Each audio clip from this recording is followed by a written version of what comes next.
نحمدا على الجهاد ما بقينا أبدا ہر سمت مچلتی کرنوں نے افسون شبے غم توڑ دیا اب جاگ اٹھے ہیں دیوانے دنیا کو جگا کر دم لیں گے سو چاہے کفیل اب کچھ بھی ہو ہر حال میں اپنا حق لیں گے عزت سے جینا ہے تو جی لیں گے یا جام شہادت پی لیں گے اس غرض سے جو مقتل میں گیا وہ صبح و شام سلامت رہتی ہے یہ جان تو آنی جانی ہے اس جان کی کوئی پرواہ نہیں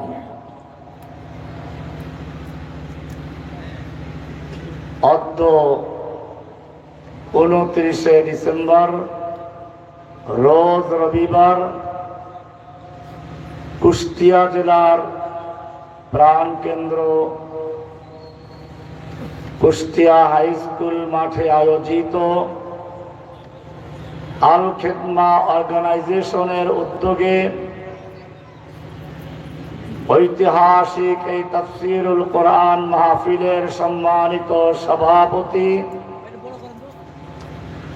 হাজারাত উলামায়ে কিরাম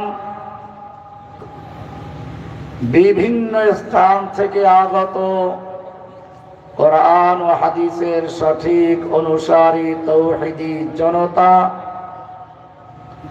পর্দার আড়ালে অবস্থানরত আমার মা ও বোনেরা আল্লাহ সুবহানাহু ওয়া তাআলার মহান দরবারে শুকরিয়া জ্ঞাপন করছি যিনি আমাদেরকে অত্যন্ত ভালোবেসে অত্যন্ত মেহেরবানি করে আজকের এই মহাসমাবেশে আসার এবং বসার তৌফিক এনায়েত করেছেন এজন্য বলি আলহামদুলিল্লাহ অত্যন্ত সংক্ষেপে তিনটা বিষয় আলোচনা হবে এক হলো বর্তমান বিশ্বে মুসলিমদের অবস্থা কি দুই হলো এর পিছনে কারণ কি তিন নাম্বার হচ্ছে এর সমাধান কি কিছু বিষয় একটু কঠিন হতে পারে বিশেষ করে আজকে আমি চেষ্টা করব একটা হাদিসকে তাফসীর করতে কোরআনের আয়াতের মাধ্যমে এমনি তাফসীরের প্রসিদ্ধ নিয়ম হচ্ছে তাফসীরুল কোরআন বিল কোরআন কোরআনের আয়াতের তাফসীর কোরআনের অন্য আয়াত দিয়ে দ্বিতীয় পর্যায় হচ্ছে তাফসীরুল কোরআন বিল রিওয়ায়া বা বিল হাদিস কোরআনের তাফসীর করা হাদিসের মাধ্যমে আর আজকে যেটা করছি সেটা একটু উল্টা আজকে আমি আপনাদের সামনে একটা গুরুত্বপূর্ণ হাদিসের ব্যাখ্যা করব কোরআনের আয়াত দিয়ে যদি আল্লাহ তাআলা তৌফিক দান করেন ইনশাআল্লাহ তাআলা সেটা হচ্ছে এই আল্লাহর নবী সাল্লাল্লাহু আলাইহি ওয়াসাল্লাম একদিন সাহাবায়ে কেরামদের নিয়ে বিভিন্ন প্রসঙ্গে আলোচনা করছিলেন এর মধ্যে আলোচনা এসে গেল ইউশিকু আইয়াতাদাআল উমাম আল্লাহর নবী ভবিষ্যৎ উম্মতদের প্রসঙ্গে বললেন অচিরে এমন একটি সময় আসবে যখন দুনিয়ার সকল কাফির ইহুদি খ্রিস্টান হিন্দু বৌদ্ধ নাস্তিক মুরতাদ এক কথায় ইসলাম বিরোধী যতগুলো শক্তি আছে সব শক্তিগুলো ঐক্যবদ্ধভাবে মাঠে নামবে জোট গঠন করবে, ন্যাটো জোট, জাতিসংঘ, বিভিন্ন নামে তারা ঐক্যবদ্ধ হবে। কি জন্য? তারা একজন অপরজনকে আহ্বান করবে মুসলিমদেরকে ধ্বংস করার জন্য, মুসলিমদেরকে খতম করার জন্য, পৃথিবীর মানচিত্র থেকে মুসলিম উম্মার নাম ও নিশানা মুছে ফেলার জন্য তারা একজন অপরজনকে আহ্বান করবে। যেরকম ভাবে আল্লাহর হাবিব ফরমান, যেরকম ভাবে খাবারের দস্তরখানে খাবার তৈরি করে মেহমানদেরকে ডাকা। সাহাবায়ে কেরাম আশ্চর্য হলেন, আমরা মাত্র 1-1.5 লাখ সাহাবী, আমাদের ভয়ে বর্তমান সুপার পাওয়ার রোম পারস্য থরথর করে কাঁপে, আর তখন মুসলিমদের হত্যা করার জন্য কাফেররা একে অপরকে আহ্বান করবে, এত বড় সাহস কি করে হতে পারে? সেজন্য তারা আশ্চর্য হয়ে প্রশ্ন করলেন, ইয়া রাসূলুল্লাহ, তখন কি আমাদের মুসলিমদের সংখ্যা একেবারে কমে যাবে? আমাদের চেয়েও কি কম হবে? আল্লাহর রাসূল সাল্লাল্লাহু আলাইহি ওয়াসাল্লাম বললেন, না, তোমাদের সংখ্যা তখন অনেক অনেক বেশি হবে। তোমরা বর্তমানে যেই পরিমাণে আছো তার চেয়ে অনেক বেশি হবে। বলে, তাহলে কাফেরদের এত বড় সাহস কি করে হবে? আল্লাহর রাসূল সাল্লাল্লাহু আলাইহি ওয়াসাল্লাম বললেন, ওয়ালাকিন্নাকুম গুসাউন কাগুসাইস সাইল। ও আমার উম্মতরা, শুনে রেখো, তোমাদের সংখ্যা অনেক বেশি হবে, কোটি কোটি মুসলিম তখন দুনিয়ায় থাকবে, কিন্তু তাদের অবস্থা হবে কিরকম শোনো। পানি বন্যার সময়, তুফানের সময় পানির উপরে অসংখ্য বুদবুদ থাকে, ফেনা থাকে, কচুরিপানা থাকে, ময়লা আবর্জনা থাকে।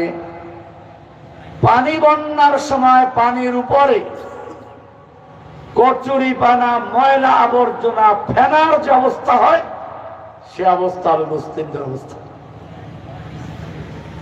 তার মানে কি? তার মানে হচ্ছে কচুরিপানা, ময়লা আবর্জনা, পানির স্রোত যেদিকে নিয়ে যায় সেদিকে চলে যায়, ওর নিজস্ব ক্ষমতা থাকে না। আবার বাতাস যেদিকে ধাক্কা মারে সেদিক চলে যায়, তার নিজস্ব কোনো স্থায়িত্ব কিছুই নেই। আল্লাহর রাসূল সাল্লাল্লাহু আলাইহি ওয়াসাল্লাম যে এই একটা অংশ হাদিসে আমি বলছি, আল্লাহর রাসূল সাল্লাল্লাহু আলাইহি ওয়াসাল্লাম যে ভবিষ্যৎবাণী করেছেন, আজকে আমরা তার বাস্তবায়ন দেখতে পাচ্ছি। মুসলিমদের প্রথম কিবলা বাইতুল মুকাদ্দাস। আল্লাহর হাবিবের কথা বাস্তবায়ন হলো। যেরকম ভাবে দস্তরখান বিছিয়ে খাবারের জন্য মেহমানদের দাওয়াত দেওয়া হয়, ঠিক তেমনি ভাবে দুনিয়ার কাফের গুলো একে অপরকে আহ্বান করে, আসো ফিলিস্তিনি মুসলমানদের হত্যা করি, কাশ্মীরি মুসলমানদের হত্যা করি, আরাকানের মুসলিমদের হত্যা করি, লিবিয়ার মুসলিমদের হত্যা করি, সিরিয়ার মুসলিমদের হত্যা করি, উইগর মুসলিমদের হত্যা করি, বাংলাদেশের মুসলিমদের ঈমান ধ্বংস করি। কামা ইয়াতাদাআল আকালা, যেরকম ভাবে খাদকদেরকে ডাকা হয়, মেহমানদেরকে ডাকা হয় দস্তরখানে খাবার বিছিয়ে,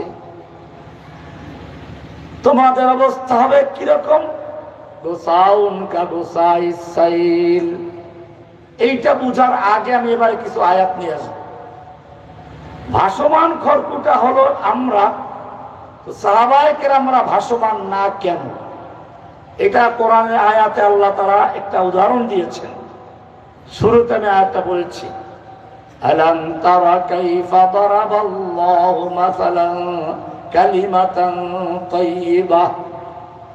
আল্লাহ রাব্বুল আলামিন একটা উদাহরণ সেট করেছেন, উপমা দিয়েছেন কালেমায়ে তাইয়্যিবাকে কাশাজারাতিন তাইয়্যিবা, একটা পবিত্র গাছের সঙ্গে। কি গাছ? কেউ বলেছেন খেজুর গাছ, কেউ বলেছেন পাম গাছ, তাল গাছ। যেই গাছে হোক না কেন, একটা গাছ যার শিকড়টা মাটির সঙ্গে ডালগুলো উপরের দিকে। কাশাজারাতিন তাইয়্যিবাহ আসলুহা সাবিতুন ওয়া ফারউহা ফিস সামা, যে গাছের শিকড় থাকে নিচে, ডাল থাকে উপরে।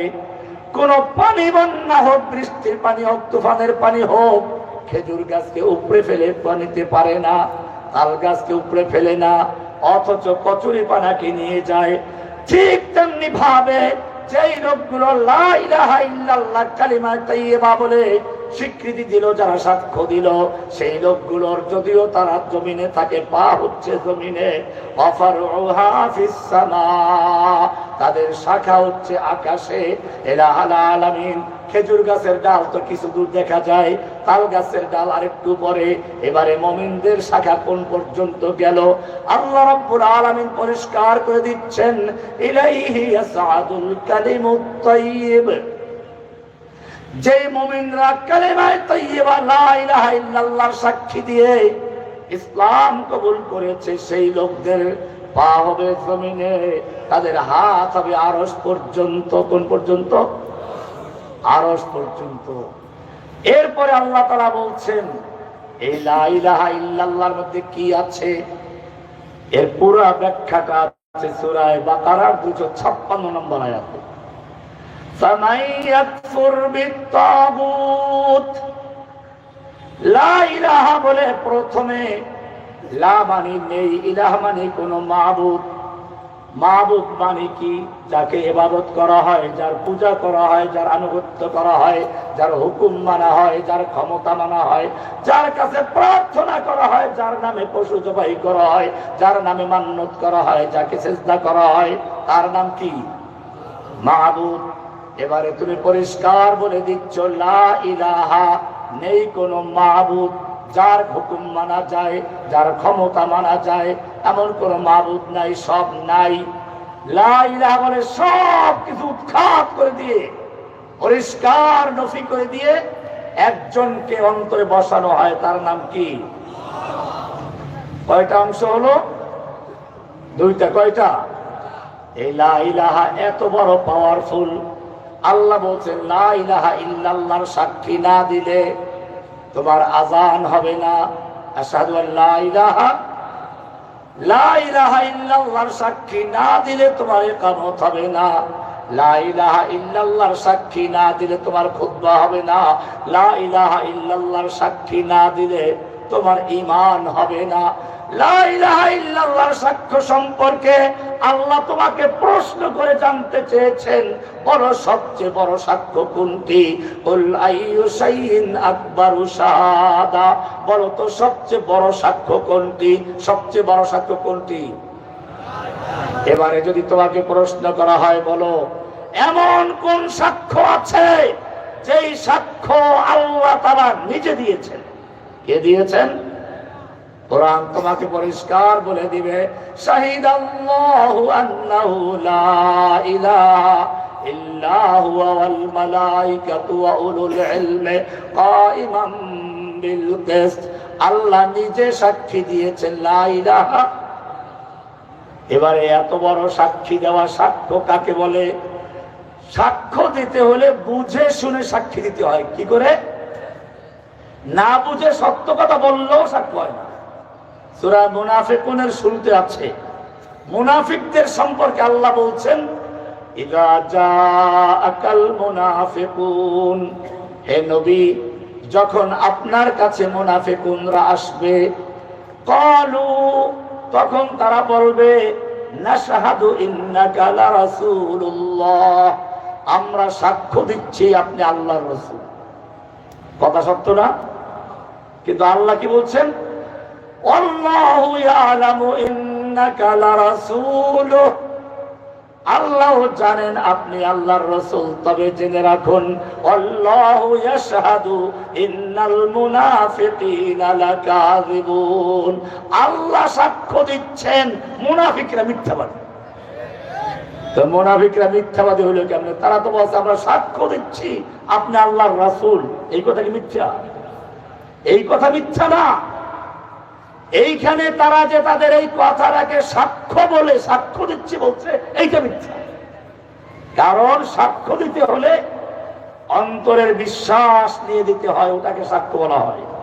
অন্তরের বিশ্বাস ছাড়া যদি বলে ওটা সাক্ষ্য হয় না। এই কারণে কোরআনের সূরা মুহাম্মাদে আল্লাহ তাআলা পরিষ্কার জানিয়ে দিয়েছেন, ফা'লাম আন্নাহু লা ইলাহা ইল্লাল্লাহ, তুমি লা ইলাহা ইল্লাল্লাহ জেনে বুঝে সাক্ষী দাও। কি বুঝতে হবে? ইলাহুল আলামিন। লা ইলাহার মানে হচ্ছে নেই কোনো ইলাহ, নেই কোনো এমন ক্ষমতার মালিক যে ক্ষমতার মালিক, সমস্ত আনুগত্য পাওয়ার উপযুক্ত সমস্ত ক্ষমতার মালিক কে? লা ইলাহা, কোন ক্ষমতার মালিক নাই। নাই বলে উৎখাত করলা। আমি এটা এভাবে বলি, একটা পুরাতন বিল্ডিং এর রং করতে গেলে মানুষ প্রথমে পুরাতন রংটাকে ঘষে মেজে ধুয়ে মুছে পরিষ্কার করে এরপরে নতুন রং করে। ঠিক তেমনি ভাবে লা ইলাহা বলে তোমার অন্তরের দেয়াল থেকে সমস্ত গায়রুল্লাহর ক্ষমতাকে উৎখাত করে, মানুষের ক্ষমতাকে উৎখাত করে, শাসকের ক্ষমতা উৎখাত করে একমাত্র একজনকে ক্ষমতার মালিক বানাচ্ছ, তার নাম কি? এবারে আমরা সূরা আলে ইমরানের 26 নম্বর আয়াতে দেখব আল্লাহ কি বলছেন, কুলিল্লাহুম্মা মালিকাল মুলক। হে নবী, যারা লা ইলাহা ইল্লাল্লাহ স্বীকৃতি দিয়ে ইসলাম কবুল করেছে, লা ইলাহার সাক্ষ্য দিয়েছে, ওদেরকে জানিয়ে দিন লা ইলাহার মানে কোনো ক্ষমতার মালিক নাই, একমাত্র একজন ছাড়া। কে? মুসলমান এইটা যদি বিশ্বাস করে তাহলে আবার কি করে মুসলমান বিশ্বাস করে প্রজাতন্ত্রের সকল ক্ষমতার মালিক জনগণ? বাংলাদেশ সংবিধান 7 পথে পরিষ্কার লেখা আছে, প্রজাতন্ত্রের সমস্ত ক্ষমতার মালিক জনগণ। একজন লোক যখন এমপি হয়ে সংসদে যায়, এরপরে সংসদে গিয়ে সে শপথ করে সংবিধানকে সংরক্ষণ করবে, হেফাজত করবে। যেদিন এই সংসদে গিয়ে শপথ নেয়, যদি সে বুঝে শুনে শপথ নেয়, সঙ্গে সঙ্গে তার কালেমা লা ইলাহা পরিবর্তন হয়ে সঙ্গে সঙ্গে কালেমা হয়ে গেছে লা ইলাহা ইল্লাল্লাহ। জনগণ ছাড়ার ক্ষমতা নাই, কারণ ওই সংবিধানে লেখা আছে সমস্ত ক্ষমতার মালিক কে? জনগণ। কোরআনের সংবিধান লেখা আছে সমস্ত ক্ষমতার মালিক কে?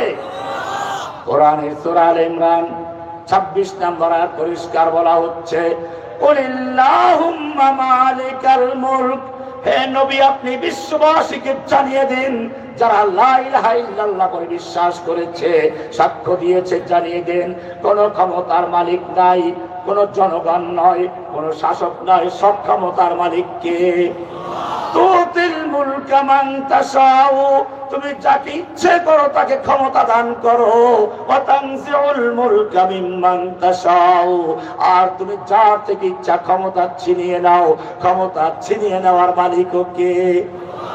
কি সুন্দর দামি দামি খাবার তৈরি করে রেখেছে, মুরগি রোস্ট করে রেখেছে, রান রোস্ট করে রেখেছে, খাসির পায়া ভুনা করে রেখেছে, গরু ভুনা করে রেখেছে, হাজার রকমের খাবার তৈরি করে রেখেছে, আর টাকার বস্তা রেখেছে। এই কায়দা মতো খাওয়াবে পুলিশদের অফিসারদেরকে, সেনা অফিসারদেরকে খাওয়াবে। এরপরে কচি কচি ছাত্রদের বুকের উপরে গুলি চালাবে। আল্লাহ রাব্বুল আলামিন বললেন, অনেক গুলি চালিয়েছ, অনেক ক্ষমতার মালিক হয়েছ, এইবারে দেখো তোমার ক্ষমতার মালিকানা কোথায় চলে যায়। ওয়া তানজিউল মুলকা মিম্মান তাশাউ, তোমার রান্না করা খাবার রেখে, তোমার বস্তা বস্তা টাকা ফেলে কিভাবে তোমার ক্ষমতা ছিনিয়ে নেওয়া হয় দেখো। তোমার আর সময় নেই, কোথায় পালাবে পালাও। ওয়া তানজিউল মুলকা মিম্মান তাশাউ। একটু বক্তব্য দেওয়ার খায়েশ জন্মিল, একটু বক্তব্য রেকর্ড করবে, সেনাবাহিনীর কাছে আবেদন জানালো একটু বক্তব্য দিতে চাই। সেনাবাহিনী জানিয়ে দিল 2 দিক থেকে আজরাইলের দল আবাবিল পাখি হয়েছে, গতিতে আসছে। এভাবে আসতে থাকলে 45 মিনিটের মধ্যে তোমার প্রাসাদে ঢুকে তোমার চামড়া সহ ছাড়ি সহ চিড়ে মেরে কুত্তা দিয়ে খাওয়াবে। পালাও। যে লোকটা দুদিন আগে বলল শেখ হাসিনা পালায় না, আল্লাহ বললেন পালায় না, এই কথার মালিক আল্লাহ। এমনকি বাংলাদেশের জেলে থাকার পর্যন্ত আল্লাহ সুযোগ দেন নাই, কারণ জেলে থাকলে কাপুরুষ মৃত্যু পলাতকের প্রমাণ হতো না। ওয়াতানজিউল মুলকা মিম্মান তাশাউ, তুমি অনেক খাবার কিনে নিয়েছো, রমজান আসলে তোমার মাথায় ক্যারা ঢোকে, মুসলমানরা খেজুর দিয়ে কেন ইফতার করবে? এই মুসলমান শুনে রেখো, ইফতার পানি দিয়ে করলেও চলে, সমস্যা নাই, কিন্তু তোমার এত মাথা ব্যথা কেন হলো খেজুরের উপরে? কারণ খেজুরের সম্পর্ক মদিনার সঙ্গে। কার সঙ্গে? এই কারণে ইসলাম বিদ্বেষীরা খেজুরের পরিবর্তে আমাদেরকে বড়ই খাবার পরামর্শ দিয়েছিল। আল্লাহু আকবার ধ্বনি পরিবর্তন করে তার পরিবর্তে জয় বাংলা না হয়েছিল। এগুলো কোনো সাধারণ স্লোগান নয়। আজকে বাংলাদেশের মুসলমানদের জানতে হবে কিভাবে তোমাদের দিনকে পরিবর্তন করার চক্রান্ত হয়েছিল। প্রথমে হামলা হয়েছিল আল্লাহ থেকে বিচ্ছিন্ন করার জন্য, সেজন্য স্রষ্টার পরিবর্তে মানুষকে বানরের সন্তান বানাবার চক্রান্ত হয়েছিল। চক্রান্ত হয়েছিল আল্লাহর নবীর ভালোবাসা, আল্লাহর নবীর প্রেম মহব্বত থেকে দূরে সরিয়ে নবীর প্রতি ঘৃণা জন্মানোর জন্য। সেজন্য একদল নাস্তিক ব্লগারদের দিয়ে গণজাগরণ মঞ্চের নামে এক নাস্তিক জাগরণ তৈরি করা হয়েছিল। তারা আল্লাহু আকবার স্লোগান দিলে তাদের গায়ে আগুন জ্বলত। তার পরিবর্তে জয় বাংলা স্লোগান আবিষ্কার করলো, বাধ্যতামূলক করা হলো। এরপরে মুহাম্মাদুর রাসূলুল্লাহর পরিবর্তে তাদের নতুন নবী এক নাস্তিক মুরতাদ শেখ মুজিবকে জয় বঙ্গবন্ধু স্লোগান শেখানো হলো। এটা কোনো সাধারণ স্লোগান নয়। লা ইলাহা ইল্লাল্লাহ মুহাম্মাদুর রাসূলুল্লাহ, লা ইলাহা ইল্লাল্লাহর পরিবর্তে জয় বাংলা, মুহাম্মাদুর রাসূলুল্লাহর পরিবর্তে জয় বঙ্গবন্ধু। নতুন কালিমা। আল্লাহ রাব্বুল আলামিন বললেন, তুমি আলেমুল আমাদের সামনে থেকে মাইক কেড়ে নিয়েছো, বক্তব্য দিতে দাও নাই। তুমি মসজিদের মেহরাবে পর্যন্ত আলেমদের অপমান করেছো। এইবারে দেখো তোমার বক্তব্য কেড়ে নেওয়ার মতো কেউ একজন আছে। ওয়াতানজিউল মুলকা মিম্মান তাশা, তুমি যার থেকে ইচ্ছা ক্ষমতা ছিনিয়ে নাও, ক্ষমতা ছিনিয়ে নেওয়ার মালিককে। ওয়াতুইজ্জু মান তাশাউ ওয়াতুযিল্লু মান তাশা, তুমি ইজ্জত দেওয়ার মালিক, তুমি অপমান করার মালিক কে? ওরা আলেমদেরকে কারাগারে ঢুকিয়ে কাউকে রাজাকার বানিয়ে, কাউকে ধর্ষক বানিয়ে, কাউকে জঙ্গি বানিয়ে, কাউকে দুর্নীতিবাজ বানিয়ে, হাতে হ্যান্ডকাপ লাগিয়ে, মাথায় হেলমেট পরাইয়া, বুকে বুলেট প্রুফ জ্যাকেট পরাইয়া, পায়ে বেরি লাগাইয়া এরপরে দুনিয়ার সামনে প্রচার করতো এরা সন্ত্রাসী, এরা জঙ্গি। মুসলমান জেনে রাখো, সে অবস্থায় মুসলমান আমাদেরকে যখন কেউ দেখেছে সম্মানের সঙ্গে সালাম করেছে, চোখ তাকিয়ে মায়ার সঙ্গে তাকিয়ে দোয়া করছে। মুসলমান পুরা দুনিয়ার মানুষ আমাদের জন্য দোয়া করেছে। আর যদি সুযোগ পেত পকেটে কিছু খাবার বা টাকা ঢুকিয়ে দিত, কি সম্মান আল্লাহ দিয়েছিলেন। কারাগার থেকে বের হওয়ার পরেও আল্লাহ আমাদের সম্মান আরো বৃদ্ধি করে দিয়েছে। সে যে মাস্তাকে হোক না কেন, আমি এটা পরিষ্কার বলি, ইসলামে বিভিন্ন দল থাকতে পারে, ওলামায়ে কেরামদের সময় এসেছে সকল মতবাদ যার যার জায়গায় রেখে বৃহত্তর স্বার্থের জন্য ঐক্যবদ্ধ হওয়া। ইত্তেহাদ মাল ইখতিলাফের যে একটা বক্তব্য আছে, আমি সে বক্তব্য অনেক আগের থেকে দিয়েছিলাম। যেদিন দেলোয়ার হোসেন সাঈদীকে গ্রেফতার করা হয়েছিল, সেদিন আমি ধানমন্ডি এক মসজিদের খতিব ছিলাম। আমি সেদিন বলেছিলাম, সাঈদী সাহেবকে গ্রেফতার করা হয়েছে, ওলামায়ে দেওবন্দের সঙ্গে জামাতের দ্বিমত থাকতে পারে, কিন্তু ওলামায়ে দেওবন্দীদের সঙ্গে যেই কারণে জামাতের দ্বিমত, সেই দিক বিবেচনা করলে সেক্ষেত্রে আওয়ামী লীগ জামাতের পক্ষে, আর জামাতের সঙ্গে আওয়ামী লীগের যেই কারণে দ্বিমত, সেই বিবেচনায় আমরা জামাতের পক্ষে। কারণ আওয়ামী লীগ সাঈদী সাহেবের সাথে বিরোধিতা করেছে জামাতের কারণে না, ইসলামের কারণে। এজন্য আমি বলে থাকি, সেদিন যদি সকল ওলামায়ে কেরাম দলমত নির্বিশেষে ঐক্যবদ্ধ হয়ে তার পক্ষে দাঁড়াতো, যেরকম ভাবে আমির মুআবিয়া রাদিয়াল্লাহু তাআলা আনহুর সময় হয়েছিল, আলী রাদিয়াল্লাহু তাআলা আনহুর সঙ্গে যুদ্ধ চলছিল, সেই সময় তৎকালীন সুপার পাওয়ার রোম সম্রাট আমির মুআবিয়া রাদিয়াল্লাহু তাআলা আনহুর কাছে পত্র লিখেছিল, আমির মুআবিয়া, আমরা জানতে পারলাম তোমাদের খলিফা আলী তোমার উপরে অত্যাচার করছে, অন্যায় অবিচার করছে, তোমার হক নষ্ট করছে। আমরা এটা বরদাস্ত করতে চাই না, তোমাকে সাহায্য করতে চাই। কি দয়া! তুমি যদি প্রস্তুত থাকো, ম্যানেজ করো, আমাদের সাহায্য চাও, রোম সম্রাট তার পূর্ণ শক্তি দিয়ে তোমার পাশে দাঁড়াবার জন্য প্রস্তুত। আল্লাহর নবীর সাহাবী বুঝতে পেরেছেন আমার সঙ্গে খলিফাতুল মুসলিমিন আলীর দ্বিমত চলছে, এই সুযোগ নিয়ে কাফেররা মুসলিম ভূখণ্ডে আক্রমণ করার চক্রান্ত চালাচ্ছে। সেজন্য তিনি শুনুন কি উত্তর লিখেছিল।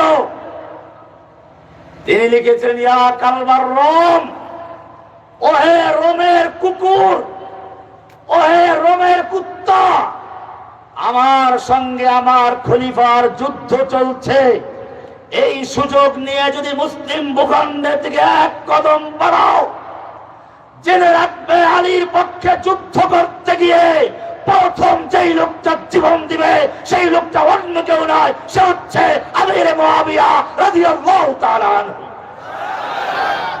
সঙ্গে সঙ্গে কুফফারদের বুঝতে পেরে বোঝা হয়ে গেছে, এক হুঙ্কারে সব চক্রান্ত ভেস্তে গেছে। আমাদের বাংলাদেশেও ওলামায়ে কেরামদেরকে বিভিন্ন ভাবে বিভক্ত করার চেষ্টা করা হয়েছিল, কাউকে জঙ্গি, কাউকে রাজাকার, কাউকে অমুক তমুক বলে। জেনে রাখবেন এখনো সময় আছে। আমি বলছিলাম, ওরা আমাদেরকে অপমান করার জন্য এরকম অপমান করছিল, সেই লোকগুলো যখন আবার নিজেরা কারাগারে গেল, হাতে হ্যান্ডকাপ লাগলো, মাথায় হেলমেট লাগলো, গায়ে বুলেট প্রুফ জ্যাকেট লাগলো, এবারে তাদেরকেও লোকেরা খুঁজে। কিন্তু জেনে রাখো, আমাদেরকে সুযোগ পেলে সালাম করতো, মুসাফা করতো, হাদিয়া তোবা দিত, আর ওদেরকে সুযোগ পেলে তার পরিবর্তে পচা ডিম আর সেরা জুতা দিয়ে তাদের স্বাগত জানায়। আল্লাহু তাকবীর, সাবিলুল্লাহ সাবিলুল্লাহ সাবিলুল্লাহ সাবিলুল্লাহ, লিল্লাহি তাকবীর। وتنزع الملك ممن تشاء وتعز من تشاء بيدك الخير لا إله। সমস্ত ক্ষমতার মালিককে। ও মুসলিম, যদি এই কথা বিশ্বাস করো, আল্লাহ বলছেন ফামান ইয়াকফুর বিত্তাগুত, এবারে তোমার কাজ হচ্ছে লা ইলাহা বলে আল্লাহর পরিবর্তে যাদের পূজা করা হয়, আল্লাহর পরিবর্তে যারা আইন তৈরি করে, আল্লাহর পরিবর্তে যারা বিধানদাতা, আল্লাহর পরিবর্তে যাদের কাছে প্রার্থনা করা হয়, আল্লাহর পরিবর্তে যাদের পূজা করা হয়, সবগুলো বর্জন করে এক হাতে বর্জন। এরপরে ওয়ায়ুমিন বিল্লাহি, ইল্লাল্লাহ বলে আল্লাহর পরিমাণ আনতে পারো। আল্লাহ বলছেন ফামান ইয়াকফুর বিত্তাগুত ওয়া ইউমিন বিল্লাহ। কয়টা জিনিস হলো? মনে করুন একটা সিলিং ফ্যান লাগাবেন, একটা রড বাঁকা করা থাকে, ওটার নাম হলো হরওয়া। ওটার নাম কি? ওটা শক্ত করে লাগাতে হয়। এরপরে তার সঙ্গে ফ্যান লাগানো হলো, শক্ত করে লাগাতে হবে, নতুবা ছিঁড়ে পড়বে। আল্লাহ তাআলা বলছেন ফামান ইয়াকফুর বিত্তাগুত, যে ব্যক্তি লা ইলাহা বলে সকল তাগুতকে বর্জন করলো, ওয়া ইউমিন বিল্লাহি, ইল্লাল্লাহ বলে আল্লাহকে গ্রহণ করলো, আল্লাহ বলছেন ফাকাদ ইসতামসাকা বিল উরওয়াতিল উসকা। ইসতামসাকা মা ক্বালা মাসাকা, শুধু মাসাকা নয়, ইসতামসাকা শক্তভাবে, মজবুতভাবে, কঠোরভাবে ধারণ করেছে। কি ধরেছে? বিল উরওয়াতিল উসকা, শক্ত হাতল, শক্ত মজবুত। সেই হাতল কোনো সাদের রড নয়, এই হাতল হচ্ছে স্বয়ং আল্লাহ সুবহানাহু ওয়া তাআলার আরশের সঙ্গে যুক্ত হয়ে গেছে। ফাকাদ ইসতামসাকা বিল উরওয়াতিল উসকা লান ফিসামা লাহা। এইবারে আসলুহা সাবিতু ওয়া ফারউহা ফিস সামার ব্যাখ্যা বোঝা এসে গেছে।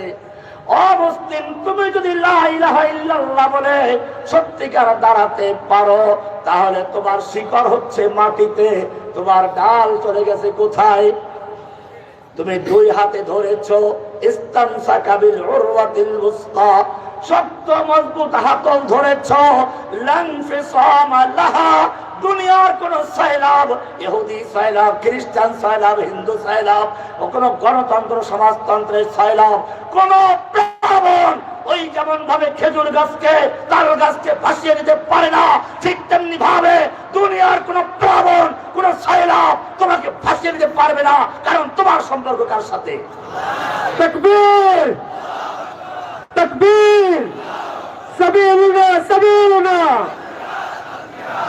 এবারে প্রশ্ন হচ্ছে সাইলাব গুলো কি কি? লান ফিসামা লাহা বলছেন, সাইলাব গুলো কি কি ভালো করে উলামায়ে কেরামদের তোমাদের বুঝতে হবে। সাইলাব কোন পানির সাইলাব নয়, এই সাইলাব হচ্ছে দুনিয়াতে এক এক সময় এক একটা মতবাদ মাথা চড়া দিয়ে উঠবে। মুসলিম যখন ইসলাম লা ইলাহা ইল্লাল্লাহ বলে গ্রহণ করেছে, সে অটল থাকবে, তার একটা দ্বীন আছে। ইন্নাদ দীনা ইনদাল্লাহিল ইসলাম। আল্লাহ বলেছেন তোমার একটা দ্বীন আছে, আল্লাহ তোমার জন্য মনোনীত করেছেন, তার নাম হচ্ছে ইসলাম। ইসলাম গ্রহণ করার পরে তুমি অন্য কোন দ্বীনের দিকে ঝুঁকতে পারবে না, অন্য কোন দ্বীনে কল্যাণ খুঁজবে না। ওমাই ইয়াবতাগি গায়রাল ইসলামি দীনান ফালান ইউকবালা মিনহু ওয়া হুয়া ফিল আখিরাতি মিনাল খাসিরিন। ইসলাম গ্রহণ করার পরে যদি কেউ অন্য কোন মতবাদ, অন্য কোন ধর্ম, অন্য কোন তন্ত্র মন্ত্র খুঁজে বেড়ায়, আল্লাহ বলেন ফালান ইউকবালা মিনহু, তার সালাত, সিয়াম, হজ, যাকাত, জিহাদকে তার কিচ্ছু গ্রহণযোগ্য হবে না। ওয়া হুয়া ফিল আখিরাতি মিনাল খাসিরিন, সে কিয়ামতে ক্ষতিগ্রস্ত ফিরাউন, হামান, নমরুদ, আবু জাহেল, আবু লাহাবদের কাতারে উঠবে। প্রশ্ন হচ্ছে সেই সাইলাব গুলো কি কি? শুধু অন্য অন্য ধর্মের সাইলাব নয়, এটা ভালো করে বুঝতে হবে। এক এক সময় এক একটা মতাদর্শ চলে আসে। এক সময় পৃথিবীর মানুষের সামনে চলে আসলো সমাজতন্ত্র, যারা মানুষকে বুঝালো কেউ খাবে তো কেউ খাবে না, তা হবে না, তা হবে না, কেউ 10 তলায়, কেউ 5 তলায়, তা হবে না, তা হবে না, সব সমান করে ফেলবে। আর সমান করবে কিভাবে? এই বৈষম্যের মূল হচ্ছে ব্যক্তি মালিকানা। কেউ 10 কানি জমির মালিক, কেউ 1 করার মালিক, এটা চলবে না। এই জন্য সব মালিকানা, ব্যক্তি মালিকানা বাতিল করে দিয়ে সব মালিকানা হবে রাষ্ট্রের। জনগণ কাজ করবে, সমানভাবে ভোগ করবে। কথাটা শুনতে খুব ভালোই শোনা গেছিল। এই কারণে মানুষ দলে দলে সেদিকে ঝুঁকলো। মানুষ ঝুঁকলে আমার কোনো আপত্তি নাই, কিন্তু একদল আলেম সেই গোসা ইসরায়েলের ভূমিকায় গিয়ে সমাজতন্ত্রকে ইসলামাইজেশন করার চক্রান্ত করা শুরু করলো। তারা কিতাব লিখে ফেললো। ওলামায়ে কেরাম ভালো করে শুনুন, আল ইশতিরাকিয়াত বিল ইসলাম, ইসলামের সমাজতন্ত্র। তারা দলিল দিল, প্রায় 500 কিতাবের হাওয়ালা দিয়ে দলিল দিয়েছে। দলিল কি? সমাজতন্ত্র বলে কোনো ব্যক্তি মালিকানা থাকবে না, জমি জমা কলকারখানা আয় উৎপন্নের উৎসগুলো সব রাষ্ট্রের মালিকানায় থাকবে, জনগণ খালি কাজ করবে আর সমানভাবে খাইবে। আর কোরআনেও বলা আছে ইন্নাল আরদা লিল্লাহি ইউরিসুহা মান ইয়াশা, জমিনের মালিক আল্লাহ, জনগণ না। কি মিলে গেছে? এরপরে এই জাতীয় যত আয়াত আছে লিল্লাহি মা ফিস সামাওয়াতি ওয়া মা ফিল আরদ, এই আয়াতগুলো লিখে তাফসীর লিখে হাদিস লিখে একেবারে 500 কিতাবের হাওয়ালা দিয়ে প্রমাণ করেছে সমাজতন্ত্রই ইসলাম। এরপরে যখন বিশ্বের মানুষ বুঝতে পারলো সমাজতন্ত্রের সাথে ইসলামের কোনো সম্পর্ক নেই, সমাজতন্ত্রের অবস্থা হচ্ছে মাথা ব্যথা দূর করার জন্য মাথা কেটে ফেলে দেওয়া। কিরকম? সমাজতন্ত্রে ব্যক্তি মালিকানা স্বীকার না করার কারণে দেশের সমস্ত জনগণকে শ্রমিক মজদুর বানানো হয়েছিল, আর মুসলিমেও কয়েকজন নেতা তাদের মালিক বনে গেছিল। 2 নম্বর সমস্যা দেখা দিল, ব্যক্তি মালিকানা না থাকার কারণে মানুষ হচ্ছে খুলিকাল ইনসানু হালুআ, লাভের লোভী। লাভ আছে, কাজ বেশি করবে।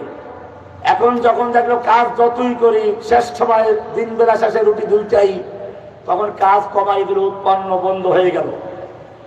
এরপরে সেই সমাজতন্ত্রীদের গর্দানে বড় বড় মূর্তিগুলোর গলায় রশি লাগিয়ে ক্রেন দিয়ে টেনে ভেঙ্গে চুরে চুরমার করে দিল। তখন আবার ওই আলেমরাও ভোল পাল্টাই বলল, না না, সমাজতন্ত্রের সঙ্গে ইসলামের কোন সম্পর্ক।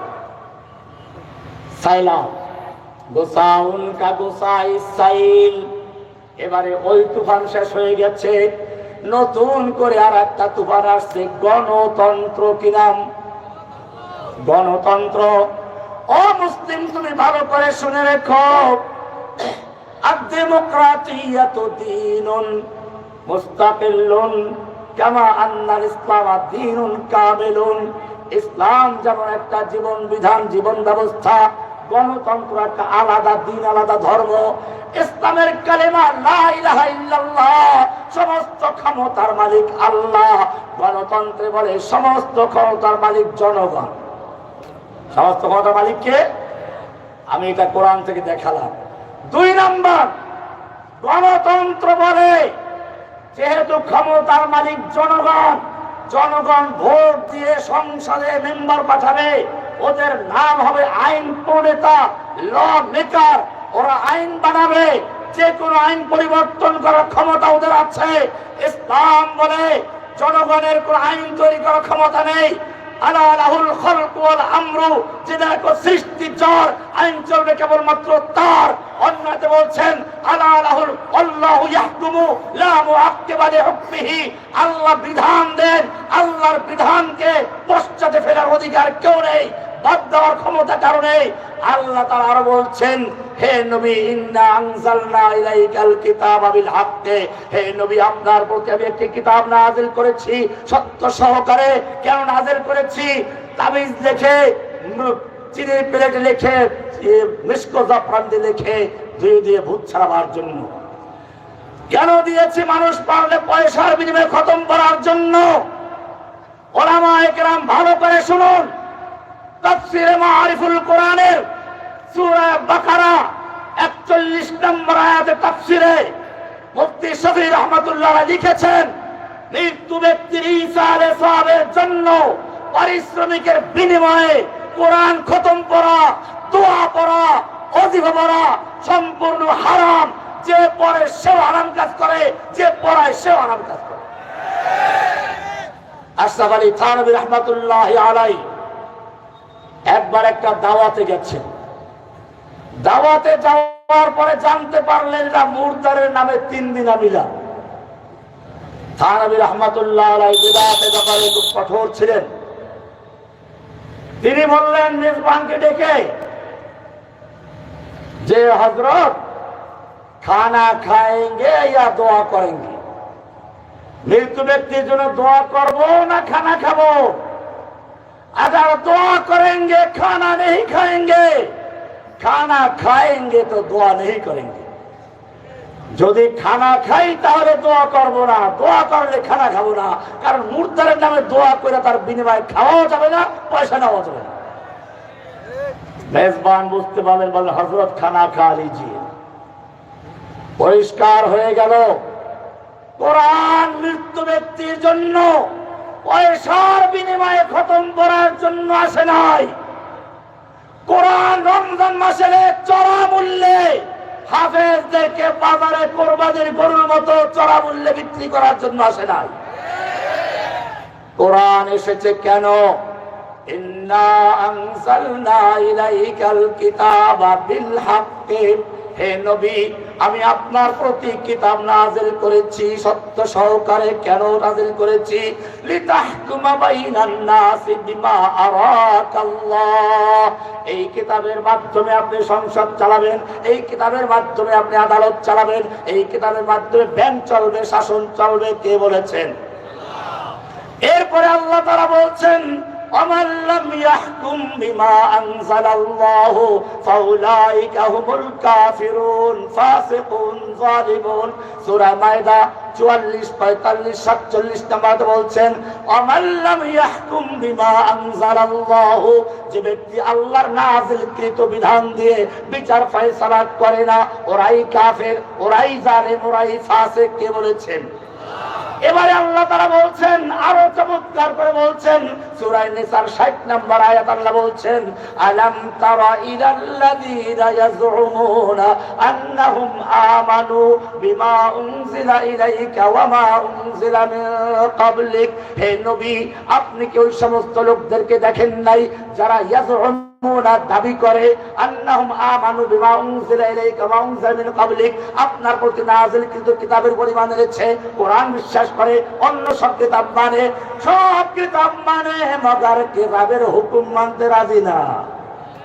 ইউরিদুনা আইয়াতাহাকামু ইলা তাগুত, তারা দাবি করে আমরা কোরআন মানি, আসমানি কিতাব সবগুলোর পরিমাণ নিচ্ছি, কিন্তু তারা কোরআনের শাসন মানতে রাজি না। আদালত চালায় ব্রিটিশের আইন দিয়ে, আদালত চালায় মানব রচিত আইন দিয়ে। ইউরিদুনা আইয়াতাহাকামু ইলা তাগুত, অথচ তাদেরকে বলা হয়েছিল লা ইলাহা বলে সব তাগুতকে উৎখাত করে দিয়ে, বর্জন করে, ঘৃণার সাথে ত্যাগ করে, এরপরে ওয়ায়ুমিন বিল্লাহ ফামান ইয়াকফুর বিত্তাগুত, লা ইলাহা বলে তাগুতকে কবুল করা, প্রত্যাখ্যান করা, বর্জন করা, ইল্লাল্লাহ বলে আল্লাহকে গ্রহণ করা, দুই হাত দিয়ে আরশের পায়া ধরতে বলা হয়েছিল শক্তভাবে, যাতে বাতিলের সাইলাব তাদেরকে ভাসিয়ে নিতে না পারে। কিন্তু গোসাউন কাবুসাই সাইলের দল কোরআনকে বাদ দিয়ে, কোরআনের শাসনকে বাদ দিয়ে তারা কোরআনকে নিয়ে গেছে অন্য কাজে। নারায়ে তাকবীর। কোরআন আছে যেখানে, কোরআন আছে যেখানে, কোরআন নাই যেখানে, নারায়ে তাকবীর। সাবিলুনা সাবিলুনা।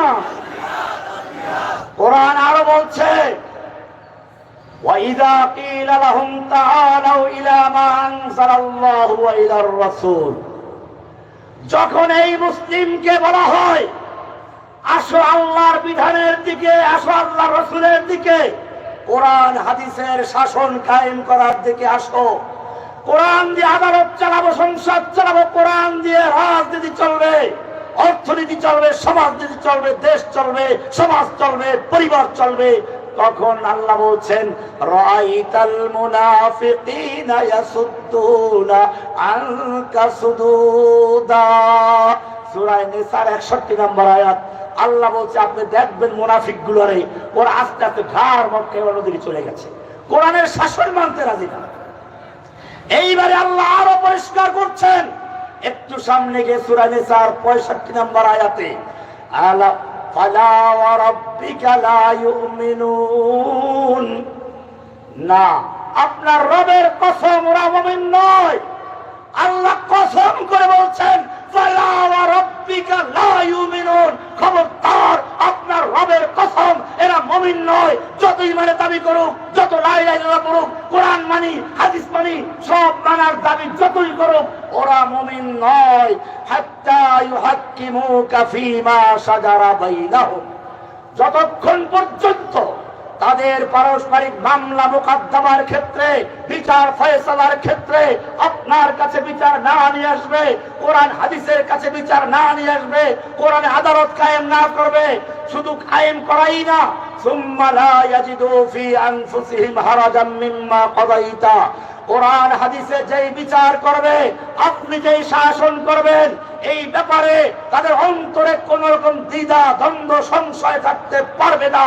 ওয়ায়ুসাল্লিমু তাসলিমা, সম্পূর্ণভাবে নির্দ্বিধায়, নিঃসংকোচে, নিঃসন্দেহে যতক্ষণ পর্যন্ত কোরআনের আইনকে মেনে নিতে না পারবে, অতক্ষণ পর্যন্ত ফালা ওয়া রাব্বিকা লা ইউমিনুন, আপনার রবের কসমে মুমিন নয়।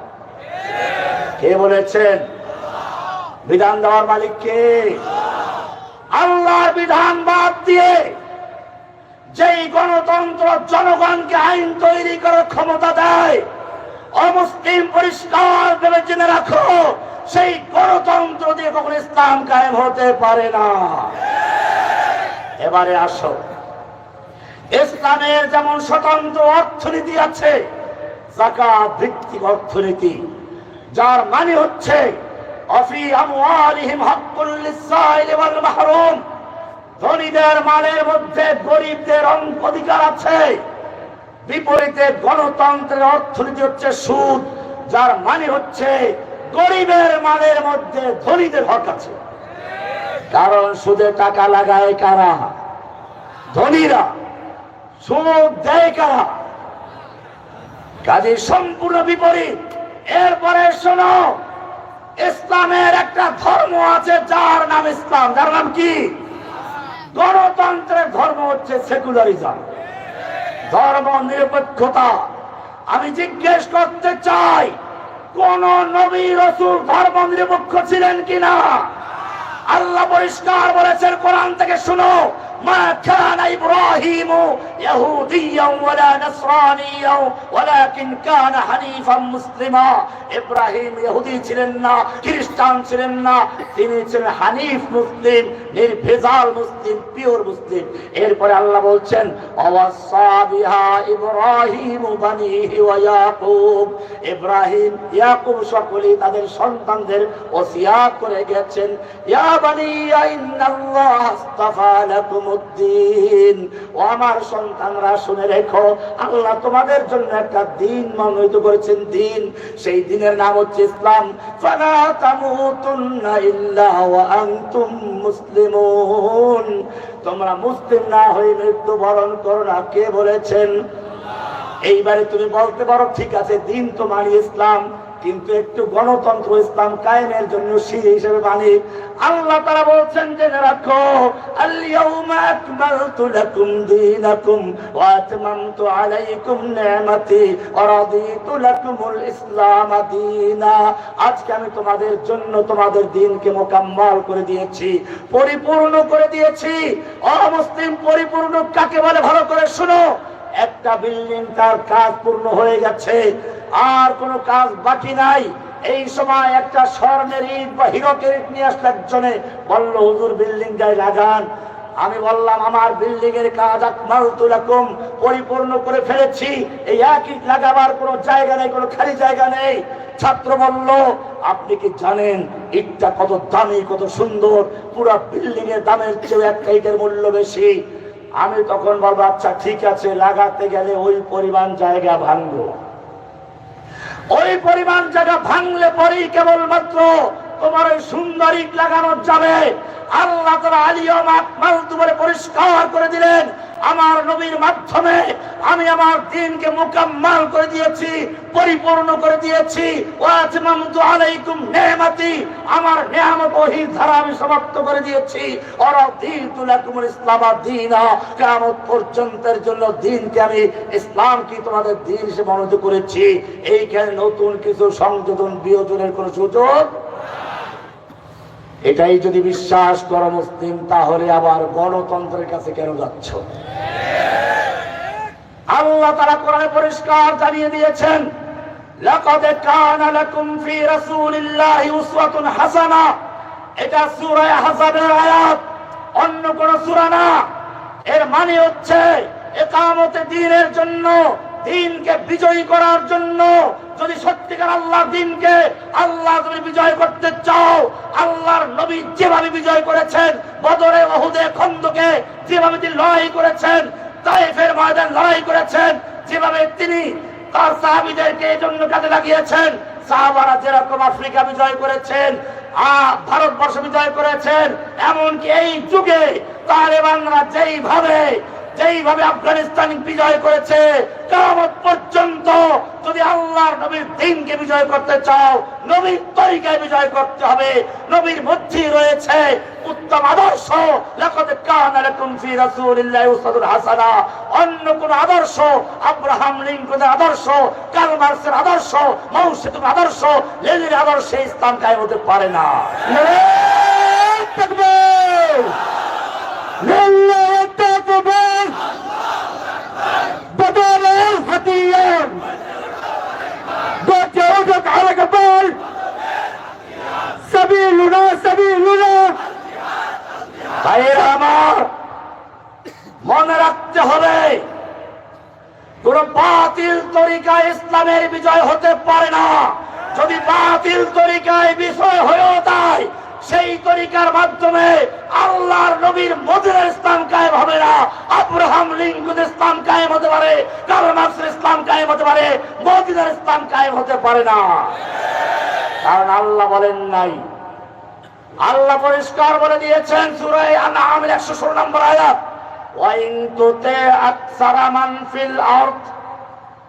আপনি বলবেন গণতন্ত্রে ভোট নেওয়া হয়, ইসলামের সূরার মতো শুরু আছে।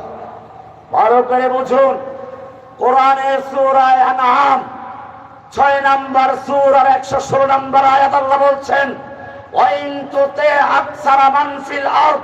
হে নবী, আপনি যদি পৃথিবীর বুকে যে সমস্ত মানুষ বিচরণ করে, চলাচল করে, এই মদখোর, জুয়াচোর, সুদখোর, বাবাখোর, মাজার পূজারী, জুয়াচুরি, সবগুলোর সমান ভোট নিয়ে সংখ্যাগরিষ্ঠের মতের অনুসরণ করেন, ইউদিল্লুকা আন সাবিলিল্লাহ, জেনে রাখবেন ওইরা আল্লাহর পথ থেকে আপনাকে গুমরাহ করবে, পথভ্রষ্ট করবে, পদচ্যুত করবে।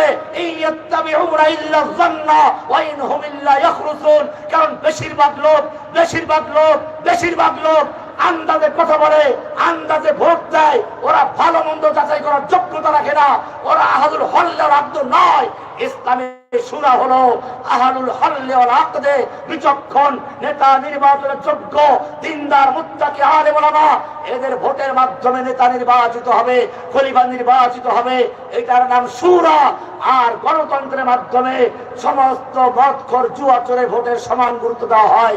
এটা ইসলাম মূল্যায়ন করে না, গুরুত্ব দেয় না। এটাকে যদি কোনো ব্যক্তি সূরা বলে, আমি বলবো গুসাউন কা গুসাইস সাইল। আল্লাহর নবী যে বলেছেন, সেই ভাসমান খরকুটার মতো এই লোকগুলো গণতন্ত্রের জোয়ারের সঙ্গে নবীর দ্বীনকে বাদ দিয়ে, লা ইলাহা ইল্লাল্লাহ বাদ দিয়ে গণতন্ত্রের সয়লাবের সঙ্গে খরকুটা ভেসে যাচ্ছে। ওয়ালাকিন্নাকুম গুসাউন কা গুসাইস সাইল। ও মুসলমান, ভালো করে জেনে রাখো, আল্লাহ বলছেন আসলুহা সাবিতু ওয়া ফারউহা ফিস সামা। এর ব্যাখ্যা আমি বলেছি সূরা বাকারা 256 নম্বর আয়াত, ফাকাদ ইসতামসাকা বিল উরওয়াতিল উসকা। এইবারে একটা বিপরীত আয়াত তোমাদেরকে শোনাই, এরই ব্যাখ্যা। কোরআনের একটা সুন্দর আয়াত, আল্লাহ তাআলা বলছেন, কি সুন্দর আয়াত, সূরা হজ 22 নম্বর সূরার 31 নম্বর আয়াত, ওয়া মান ইউশরিক বিল্লাহি ফাকান্নামা খাররা মিনাস সামা।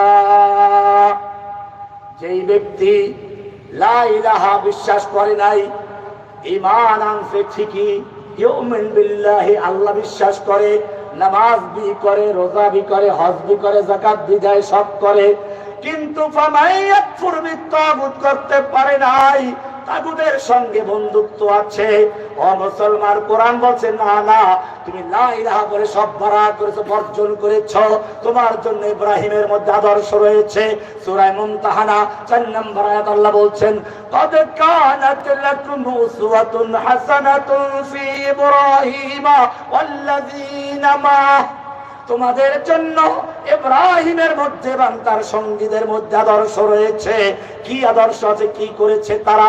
আল্লাহ বলছেন, إذ قالوا لقومهم, যখন তারা তাদের জাতির সামনে দাঁড়িয়ে বলেছে, ইন্না বুরাউ মিনকুম ওয়া মিম্মা তা'বুদুনা মিন দুনিল্লাহ, আমরা তোমাদের থেকে বারা করছি, লা ইলাহা বলে তোমাদেরকে বর্জন করছি, তোমাদেরকে কুফর করছি, তোমাদেরকে প্রত্যাখ্যান করছি, তোমাদেরকে ঘৃণা করছি।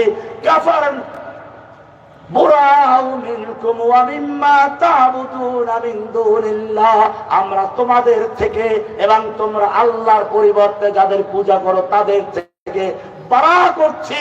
কাফারনা বিকুম, আমরা তোমাদেরকে মানি না।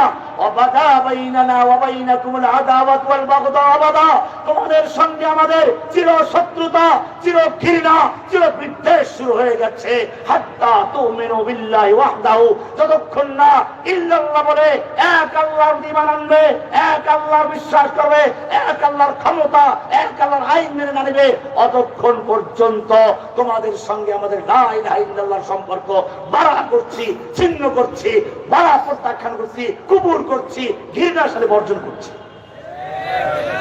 ভাইরা আমার, আল্লাহ বলছেন যার লা ইলাহা ক্লিয়ার নাই, ওই যে লা ইলাহা এক হাত, ইল্লাল্লাহ আর এক হাত দিয়ে আরশের পায়া ধরেছিল, দুনিয়ার কোন ছায়া তাদেরকে বিচ্ছিন্ন করতে পারবে না বলা হয়েছিল। কিন্তু যদি লা ইলাহা ক্লিয়ার না থাকে, আল্লাহর উপর ঈমান এনেছে, আল্লাহ বলছেন ওয়ামাই ইউশরিক বিল্লাহি, যে ব্যক্তি শিরিক করলো, ফাকান্নামা খাররা মিনাস সামা, তার এক হাত ছুটে গেছে, আরশ থেকে ছিটকে পড়ে গেছে। খাররা মিনাস সামা, আসমান থেকে ছিঁড়ে পড়ে গেছে। ফাতাখতাফু তাইরু, এরপরে পাখি তাকে ছো মেরে নিয়ে গেছে। কে নিয়ে গেছে? কোরআন বলছে, কোরআন ফাতাখতাফু তাইরু, পাখি তাকে ছো মেরে নিয়ে গেছে। আমি ওলামায়ে কেরাম জিজ্ঞেস করতে চাই, এইখানে ফাতাখতাফু তাইরু মানে কোন পাখি? এটা কি চিল পাখি, না বাজ পাখি, না মাছরাঙা, না অন্য কোনো পাখি? না, এই সমস্ত কোনো পাখি নয়। এই পাখি হচ্ছে ইহুদিয়াত, নাসরানিয়াত, এই বৌদিয়াত, এই হিন্দুয়াত।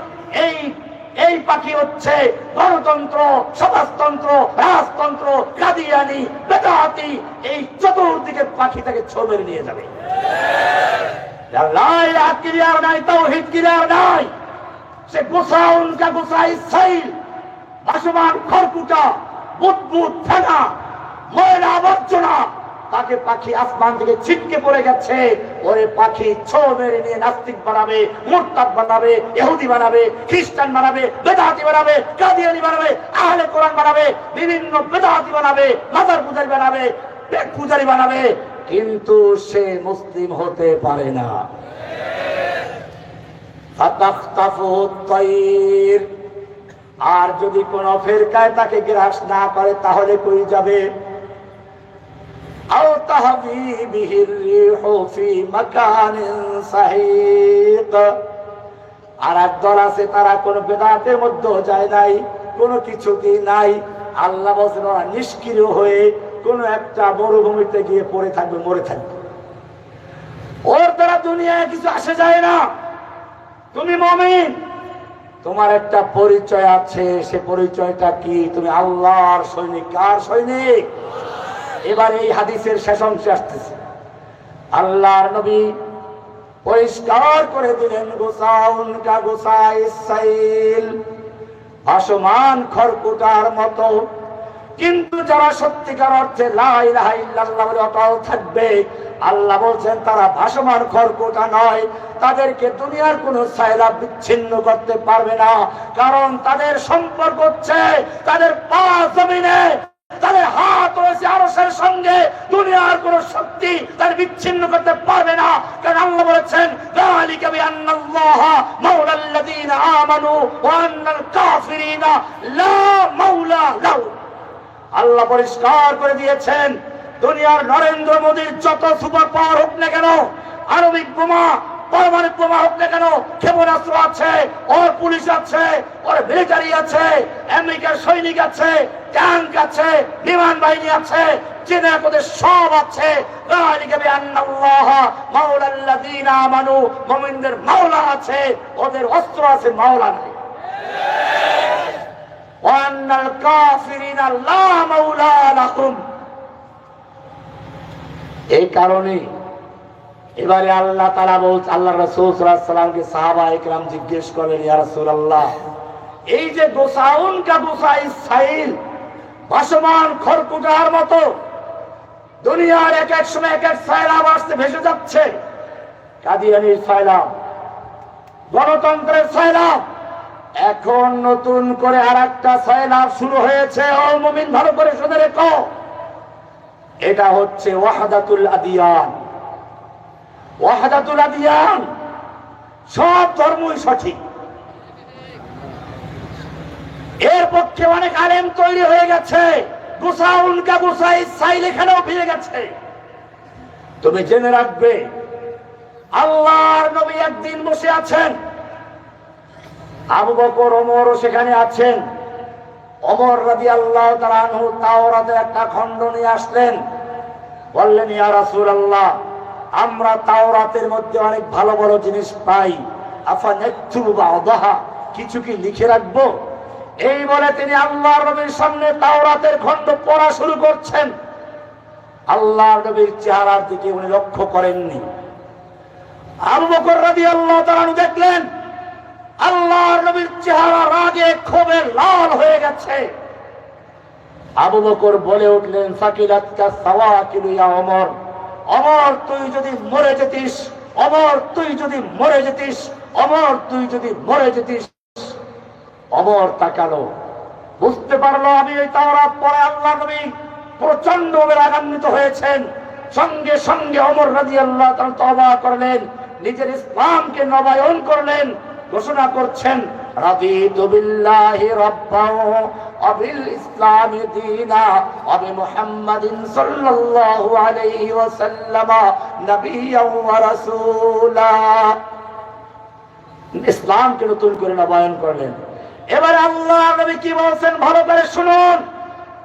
গোসাউন কা গোসা ইসরাইলের কারণে আজকে দুনিয়ার কাফেরদের খুশি করার জন্য যারা পোপের দরবারে গিয়ে ওয়াহদাতুল আদিয়ানের জন্য প্রচার চালায়, ভালো করে শুনে রাখুন আল্লাহর নবী কি বললেন। ওমর, তুমি আমার সামনে তাওরাত পাঠ করছো, জেনে রাখো এই তাওরাত যেই নবী মুসার উপরে নাযিল হয়েছিল, আল্লাহ লাউ কানা মুসা হাইয়ান, আজকে যদি সেই মুসা জীবিত থাকতো, ওয়াদরাকা নবুওয়াতি, আর আমার নবুয়ত কাল পেত, মা ওয়াসিআহু ইল্লা ইত্তিবাই, তাহলে মুসা নবী পর্যন্ত পরকালে মুক্তির কোন উপায় ছিল না আমার উম্মতের অন্তর্ভুক্ত হওয়া ছাড়া।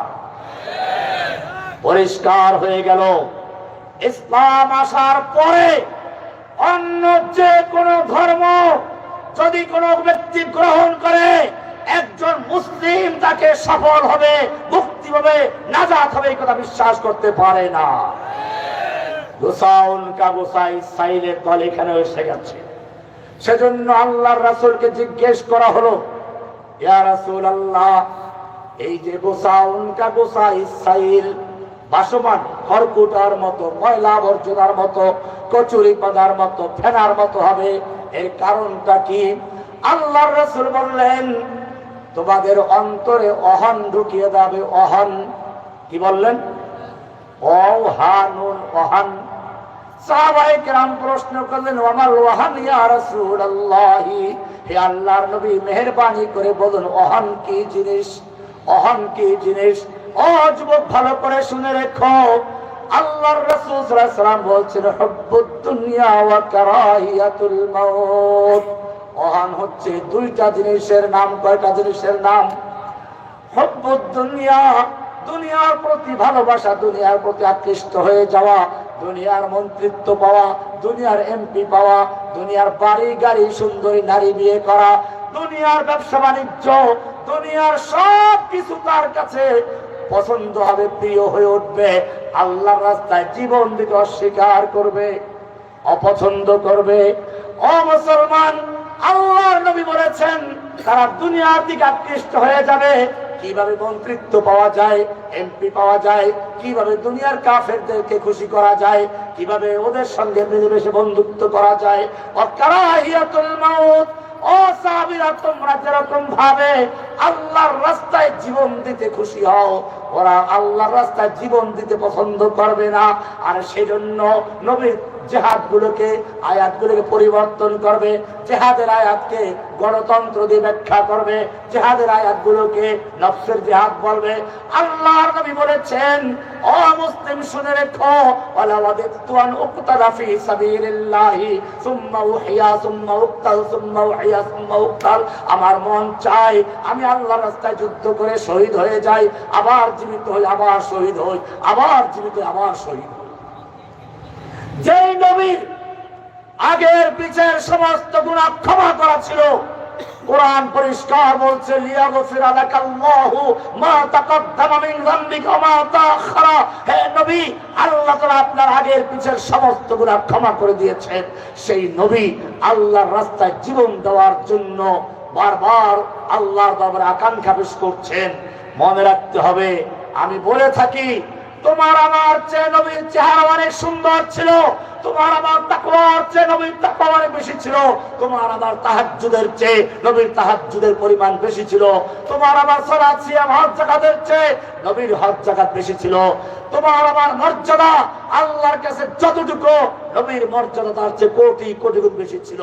সেই নবীকে তায়েফের ময়দানে মার খেতে হয়েছে, ওদের ময়দানে দান্দা শহীদ করতে হয়েছে। ও মুসলমান, তুমি কি চিন্তা করেছো, তুমি কি চিন্তা করেছো কেন নবীকে এত মার খেতে হলো? কোরআন বলছে, আম হাসিবতুম আন তাদখুলুল জান্নাহ। ও মুমিন ও যুবক, তুমি কি মনে করেছো তুমি জান্নাতে এমনিতেই চট করে ঢুকে পড়বা? এখন একটা শব্দ বেরোছে, কি চট করে ঢুকে পড়বা? ভালো করে শুনুন যুবক ভাইয়েরা, এটা মাঝে মধ্যে পরীক্ষা করে এই দেশের ভিতরে তার যে চামচারা আছে, দালালরা আছে, তাদেরকে লাগিয়ে দিয়েছে এদেশের ছাত্র জনতা মুসলিম উম্মার মধ্যে ফাটল ধরাবার জন্য চক্রান্ত দেখিয়ে দিয়েছে। মাঝে মধ্যে দেখে তাদের চক্রান্ত কি পরিমাণ সফল হয়েছে। যদি দেখে যে হ্যাঁ এখন তাদের মধ্যে ঐক্য নাই, তখন সে ঠিকই চট করে ঢুকে পারবে। কিন্তু আমরা তাদেরকে জানিয়ে দিতে চাই, তুমি চট করে ঢুকে পড়ো। বিডিআর বিদ্রোহের নামে অসংখ্য বিডিআর কে সেনা সদস্যদেরকে হত্যা করেছ।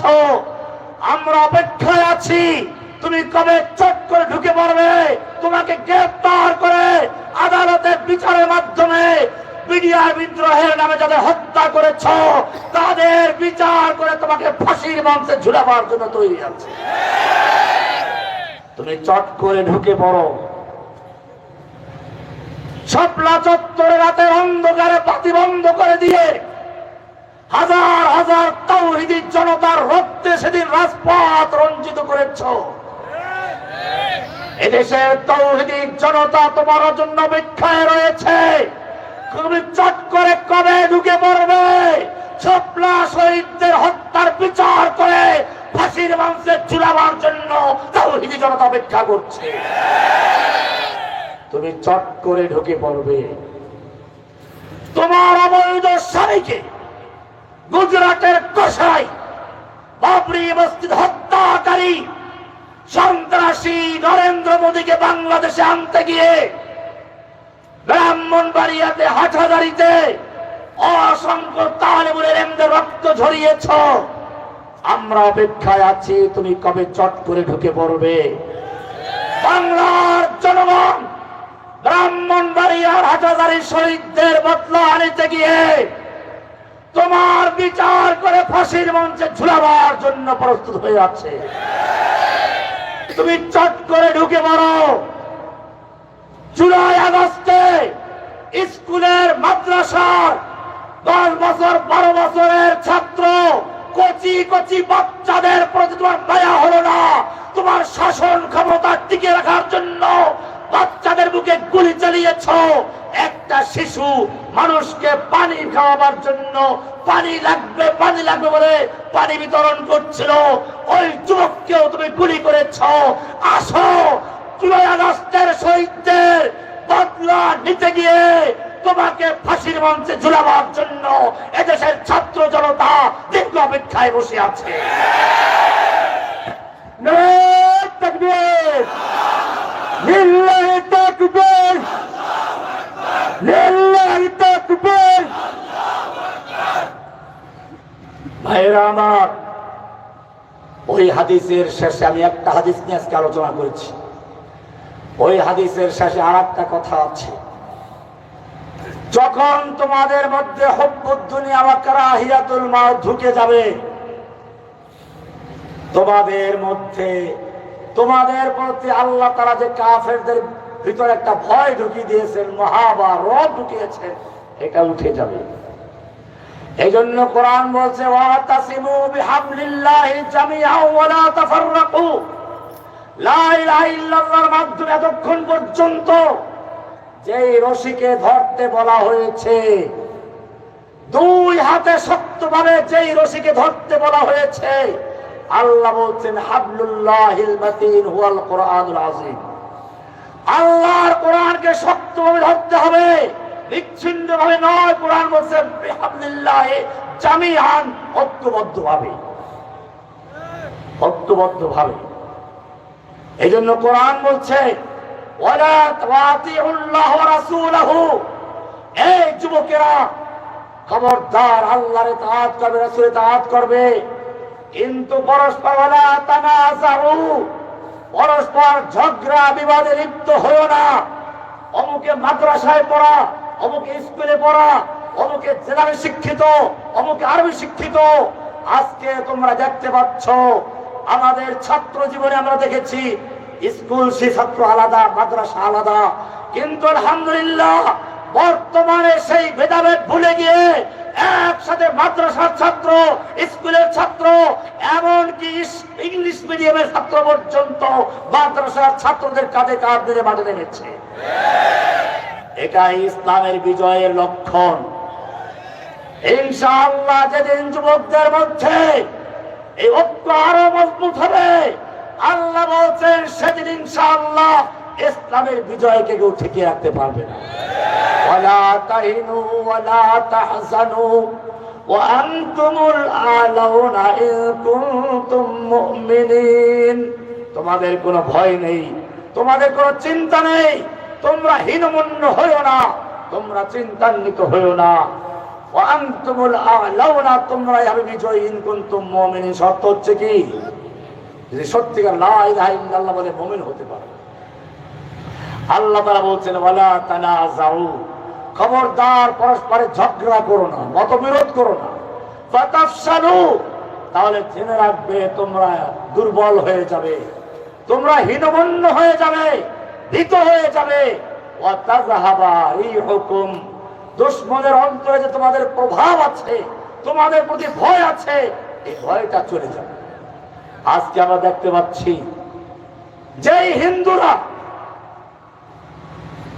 700 বছর পর্যন্ত মুসলিমদের গোলামি করেছে, আজকে সেই হিন্দুরা মুসলমানদের চ্যালেঞ্জ করে ইন্ডিয়াতে মিছিল করে हिंदू हिंदी हिंदुस्तान जबन भेजो पाकिस्तान, गो हमारी माता है तुम उसको खाता है, तुमको चाहिए पाकिस्तान या भेजेंगे कब्रिस्तान।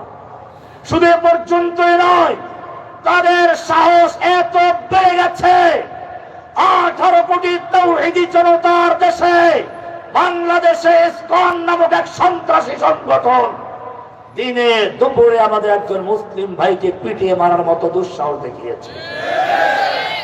আমি বাংলাদেশ সরকারকে যা বলতে চাই,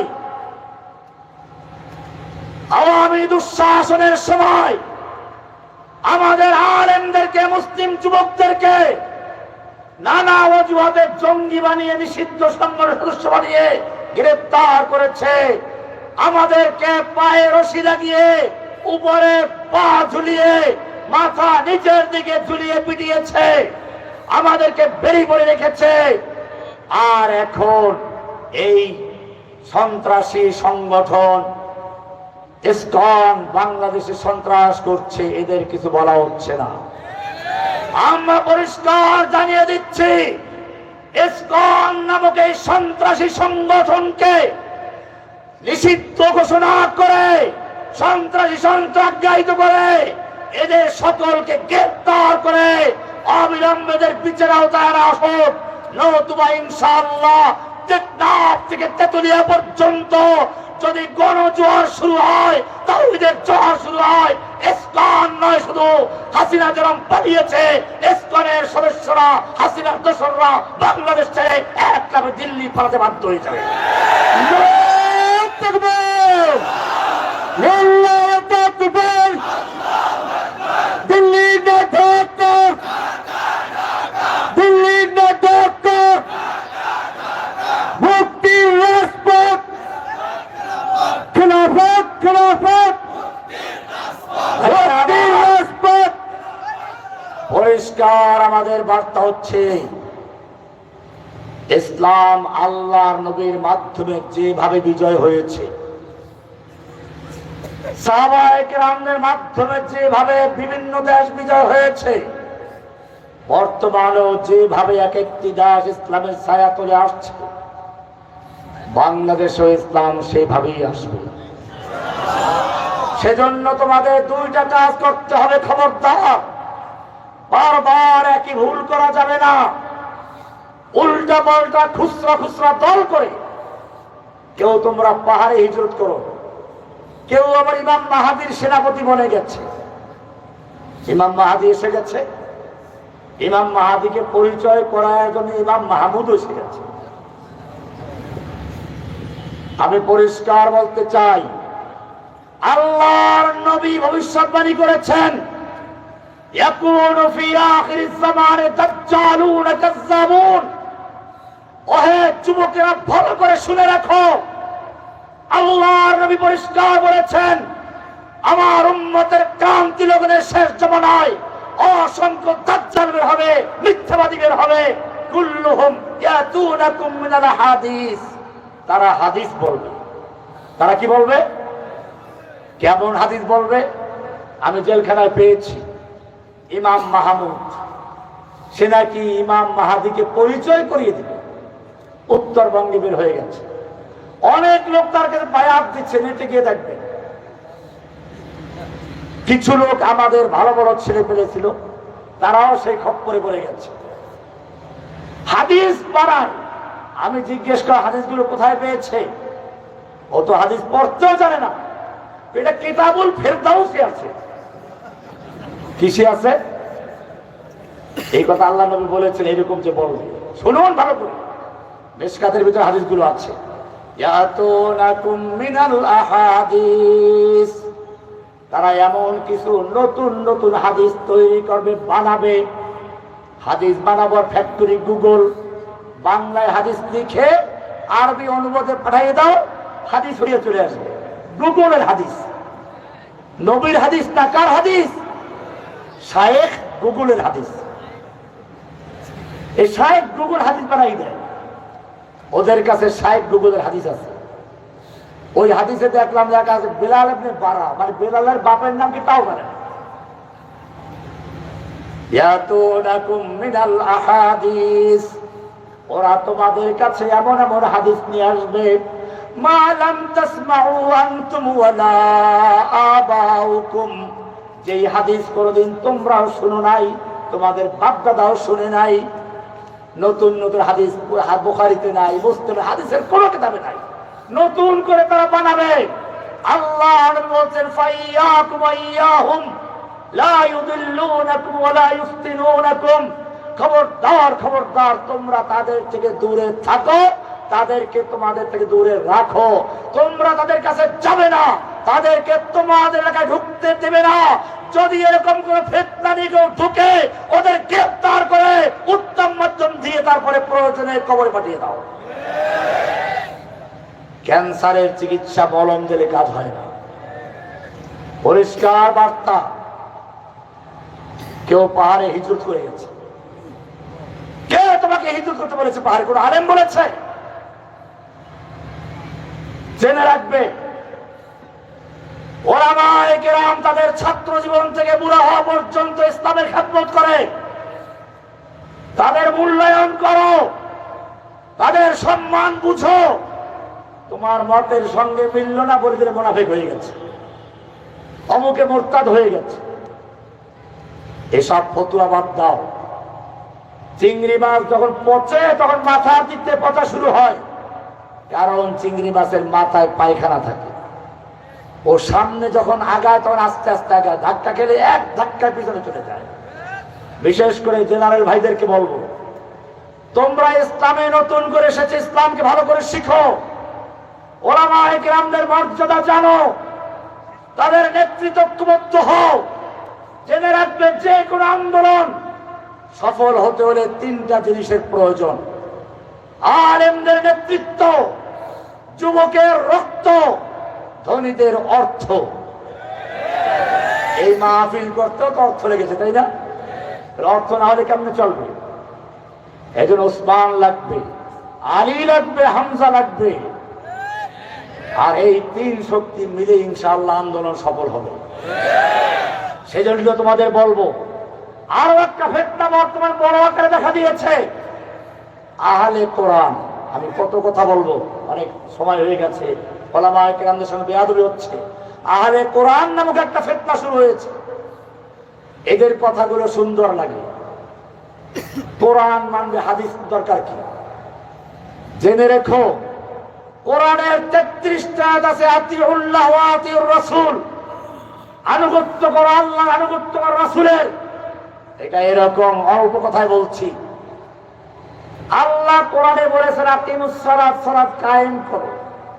কিন্তু সালাত শুরু হবে কিভাবে, রুকু কেমনে, সিজদা কেমনে, কোনটা আগে কোনটা পরে, এই সবগুলো দেখাবার জন্য পাঠিয়েছেন কাকে?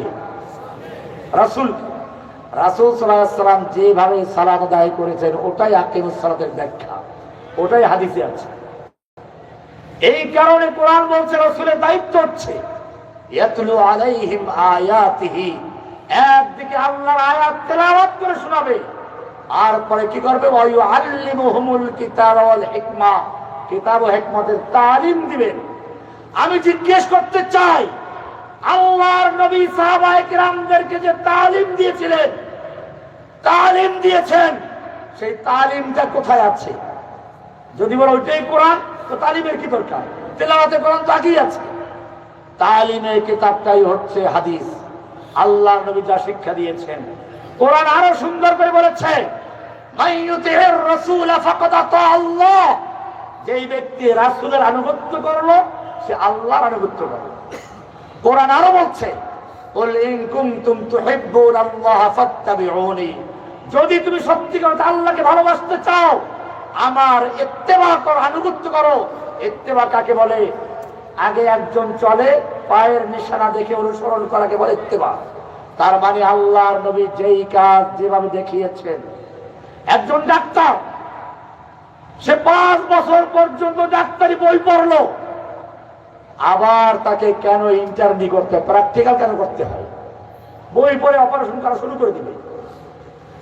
একটা ডাক্তারি পড়তে গেলে যদি শুধু বই পড়ে না চলে, তাকে অভিজ্ঞ ডাক্তারের অধীনে থেকে তাকে প্র্যাকটিস করতে হয়, বাস্তব প্রশিক্ষণ নিতে হয়। তাহলে জেনে রাখবে, কোরআন হচ্ছে সেই কিতাব যা আল্লাহ নাযিল করেছেন দলিল। এই দলিলের ব্যাখ্যা হচ্ছেন স্বয়ং মুহাম্মদুর রাসূলুল্লাহ সাল্লাল্লাহু আলাইহি ওয়াসাল্লাম। সুতরাং যেই ব্যক্তি হাদিসকে স্বীকার করবে সে ফাসিক হতে পারে, মুনাফিক হতে পারে, জিন্দিক হতে পারে, মুরতাদ হতে পারে, সে মুসলিম হতে পারে না।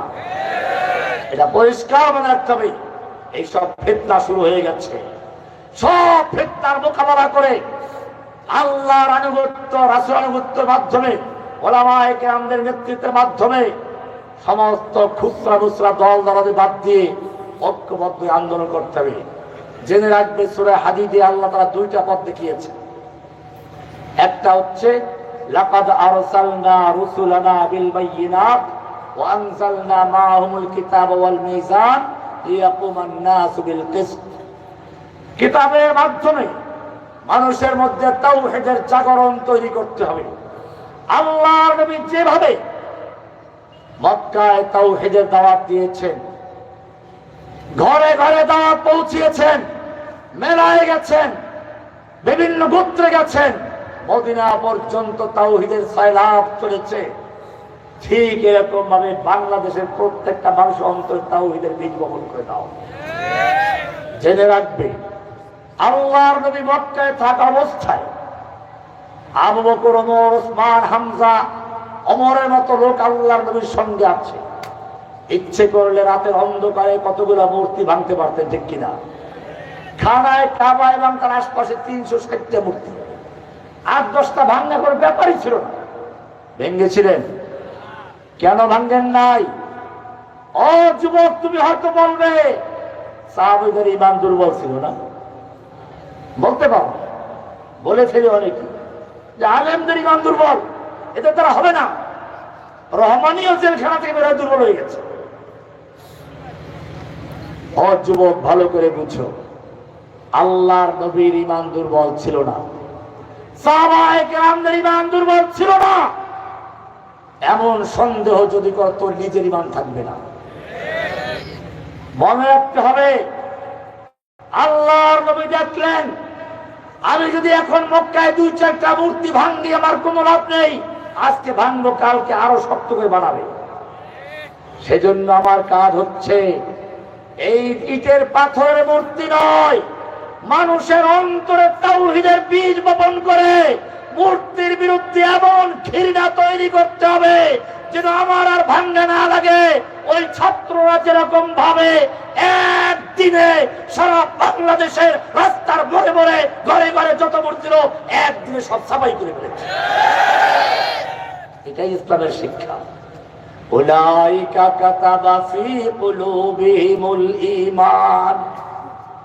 আল্লাহর নবী, আল্লাহ তাআলা বলতেন সাহাবায়ে কেরামদের ঈমান কলবের মধ্যে ঈমানের বীজ রোপণ করেছিলেন। তোমাদের কাজ হচ্ছে প্রত্যেকটা মানুষকে তাওহীদের দাওয়াত দাও।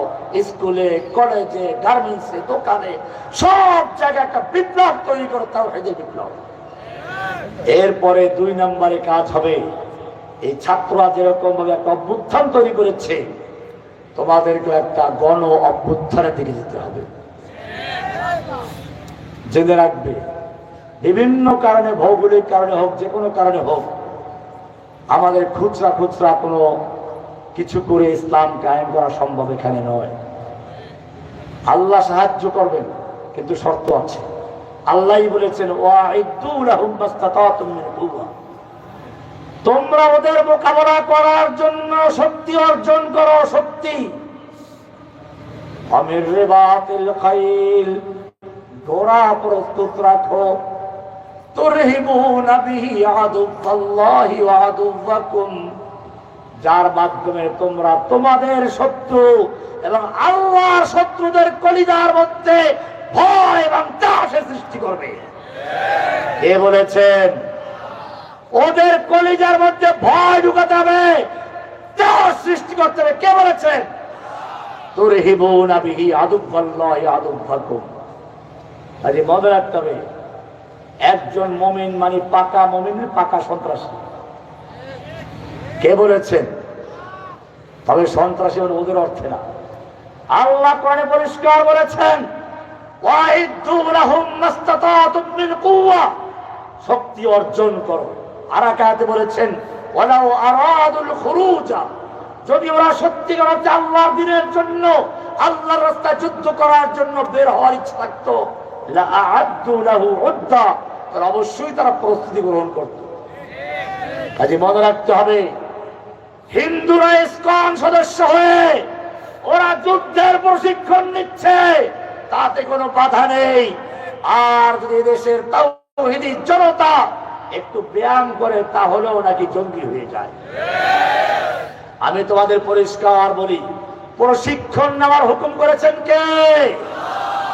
যদি সত্যিকার অর্থে আল্লাহর দ্বীনের জন্য কাজ করতে চাও, দ্বীনকে বিজয়ী করতে চাও রাসূলের তরিকায়, আল্লাহর জমিনে আল্লাহর দ্বীনকে বিজয়ী করতে চাও, আল্লাহর নির্দেশ মেনে প্রস্তুতি গ্রহণ করো, শক্তি অর্জন করো।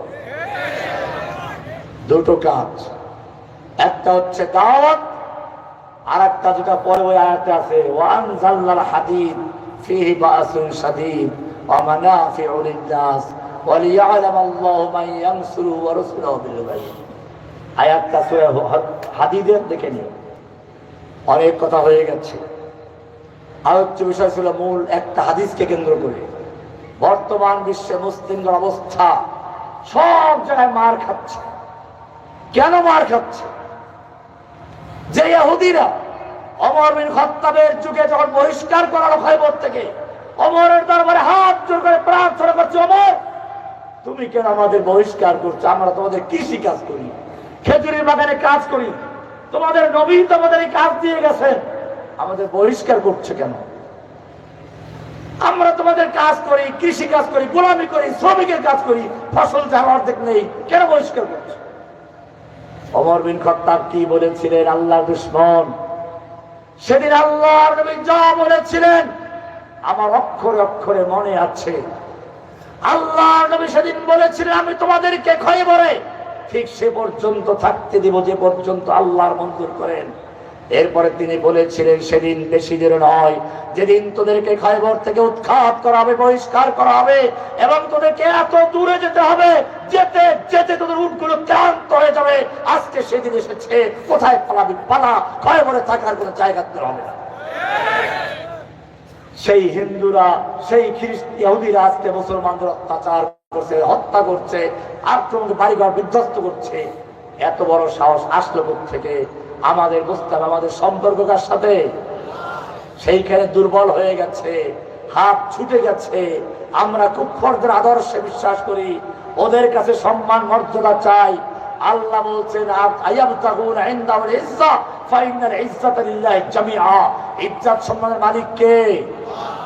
এই কথা বিশ্বাস করে লা ইলাহার সম্পর্ক ঠিক রেখে প্রস্তুতি নাও, ইনশাআল্লাহ আল্লাহ বিজয় দান করবেন। ওয়া আখিরু দাওয়ানা আলহামদুলিল্লাহ। সকলে বসুন। এই যে একটা বদ অভ্যাস, আলেমরা মঞ্চে বসা থাকে, উঠে ধরতে। এই ক্লাসে কি ছাত্র টিচারকে রেখে ছাত্র সব ধরে উঠতে উঠবে নাকি? এগুলো তো একটা ক্লাস। এতক্ষণ একটা দার্স দিলাম, কোরআনের দার্স। এইগুলো কোনো ওয়াজ মাহফিল না। আমরা সাধারণ ওয়াজ করি না, আমরা কর্মী তৈরি করি, ইসলামের সৈনিক তৈরি করি। যারা বসবা ছাত্র হয়ে বসবা, কাজে লাগবে, নোট করবা, যা বলি ভালো করে শুনবা। ওলামায়ে কেরাম বসা আছেন, দোয়া করবেন, এরপরে সুন্দরভাবে চলে যাবে। যা বলা হলে আমল করার চেষ্টা করো।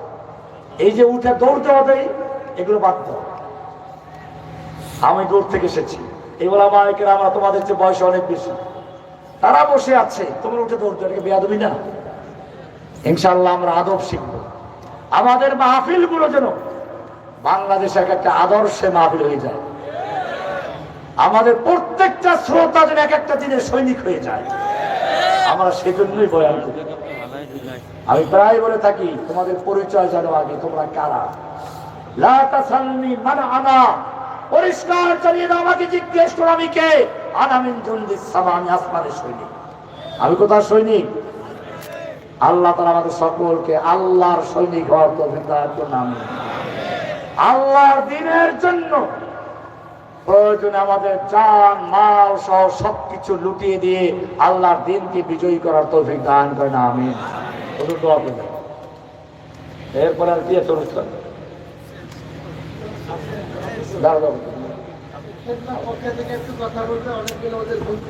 আলহামদুলিল্লাহ, আমরা হযরত শাইখের কাছ থেকে এতক্ষণ অত্যন্ত মূল্যবান আলোচনা শুনলাম। এই পর্যায়ে আপনাদের সামনে যারা আজকে আমাদেরকে এই সুন্দর আয়োজন উপহার দিয়েছেন, আল খিদমা অর্গানাইজেশনের পক্ষ থেকে কিছু সংক্ষিপ্ত আলোচনা পেশ করছেন। ভাই আবু মুওয়াহিদ, ভাই আবু মুহাক্কিক।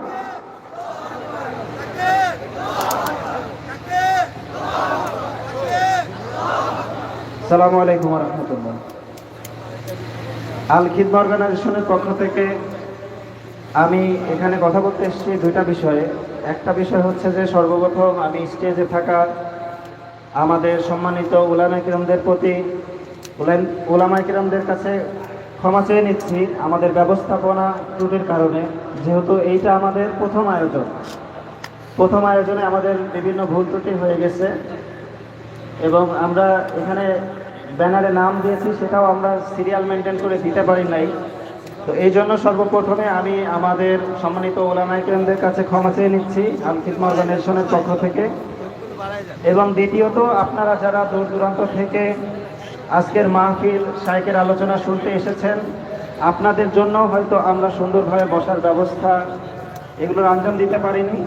এই জন্য টিম আল খিদমা অর্গানাইজেশন আপনাদের কাছে ক্ষমা চেয়ে নিচ্ছি ইনশাআল্লাহ। আর বিষয় আমরা না উঠি ভাই, একটু কথা শুনি 2 মিনিট ইনশাআল্লাহ। সেটা হচ্ছে যে আমাদের অন্তরে বাপের জন্য ব্যথা আছে, আমাদের অন্তরে গুজরাটের জন্য ব্যথা আছে, আমাদের অন্তরে আল আকসার জন্য ব্যথা আছে, আমাদের অন্তরে গাজার জন্য ব্যথা আছে। তো এই ব্যথাকে শক্তিতে রূপান্তর করে আমরা আমাদের কালিমার পতাকা দিল্লি হয়ে বাইতুল আকসাতে নিয়ে যাব ইনশাআল্লাহ। তাকবীর, তাকবীর, তাকবীর। আল্লাহুম্মা আনসুরনাল মুজাহিদিন ফি কুল্লি মাকান, আল্লাহুম্মা আনসুরনাল মুজাহিদিন ফিল গাজা, আল্লাহুম্মা আনসুরনাল মুজাহিদিন ফিল হিন্দ। আসসালামু আলাইকুম ওয়া রাহমাতুল্লাহি ওয়া বারাকাতুহু।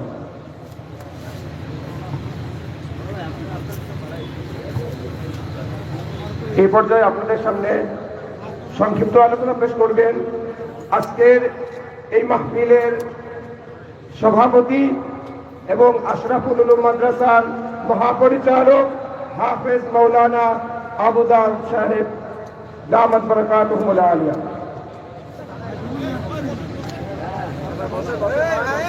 আসসালামু আলাইকুম ওয়া রাহমাতুল্লাহ।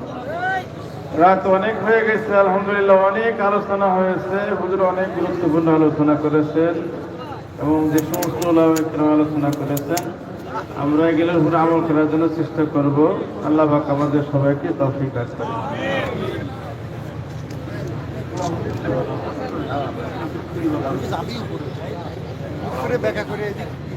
বিসমিল্লাহ, আলহামদুলিল্লাহ, ওয়াসসালাতু ওয়াসসালামু আলা রাসূলিল্লাহ। ربنا ظلمنا أنفسنا وإن لم تغفر لنا وترحمنا لنكونن من الخاسرين. ربنا آتنا في الدنيا حسنة وفي الآخرة حسنة وقنا عذاب النار. رب ارحمهما كما ربياني صغيرا. আয় আল্লাহ, আজকের এই মাহফিলকে তুমি কবুল করো। এই মাহফিলকে আমাদের সবার হিদায়াতের জরিয়া বানিয়ে দাও। এই সমস্ত বিষয়ে আলোচনা হয়েছে, সবাইকে এর উপর আমল করার তৌফিক দান করো। আল্লাহ, সকল মুসলমানদের ঐক্যবদ্ধ হওয়ার তৌফিক দান করো। আমাদের দেশকে সব ধরনের আযাব ও গজব থেকে হেফাজত করো। দেশের সকল মানুষকে কুরআন সুন্নাহ অনুযায়ী চলার তৌফিক দান করো। ফিলিস্তিনি মুসলমান, গাজার মুসলমান, লেবাননের মুসলমান, কাশ্মীরি মুসলমান, বার্মার মুসলমান সহ সারা বিশ্বের মুসলমানদেরকে আল্লাহ তুমি হেফাজত করো। আল্লাহ, মুসলমানদেরকে ঐক্যবদ্ধ হওয়ার তৌফিক দান করো। আল্লাহ, সবাইকে ঐক্যবদ্ধ হওয়ার তৌফিক দান করো। আল্লাহ, তুমি আমাদের সবাই দোয়াকে কবুল ও মঞ্জুর করে নাও। এই মাহফিলকে তুমি কবুল করে নাও। সুবহান রাব্বিকা রাব্বিল ইজ্জাতি আম্মা ইয়াসিফুন, সালামুন আলাল মুরসালিন, আলহামদুলিল্লাহি রাব্বিল আলামিন। ওদিকে লাইনটা ক্লিয়ার করো আগে। ওঠে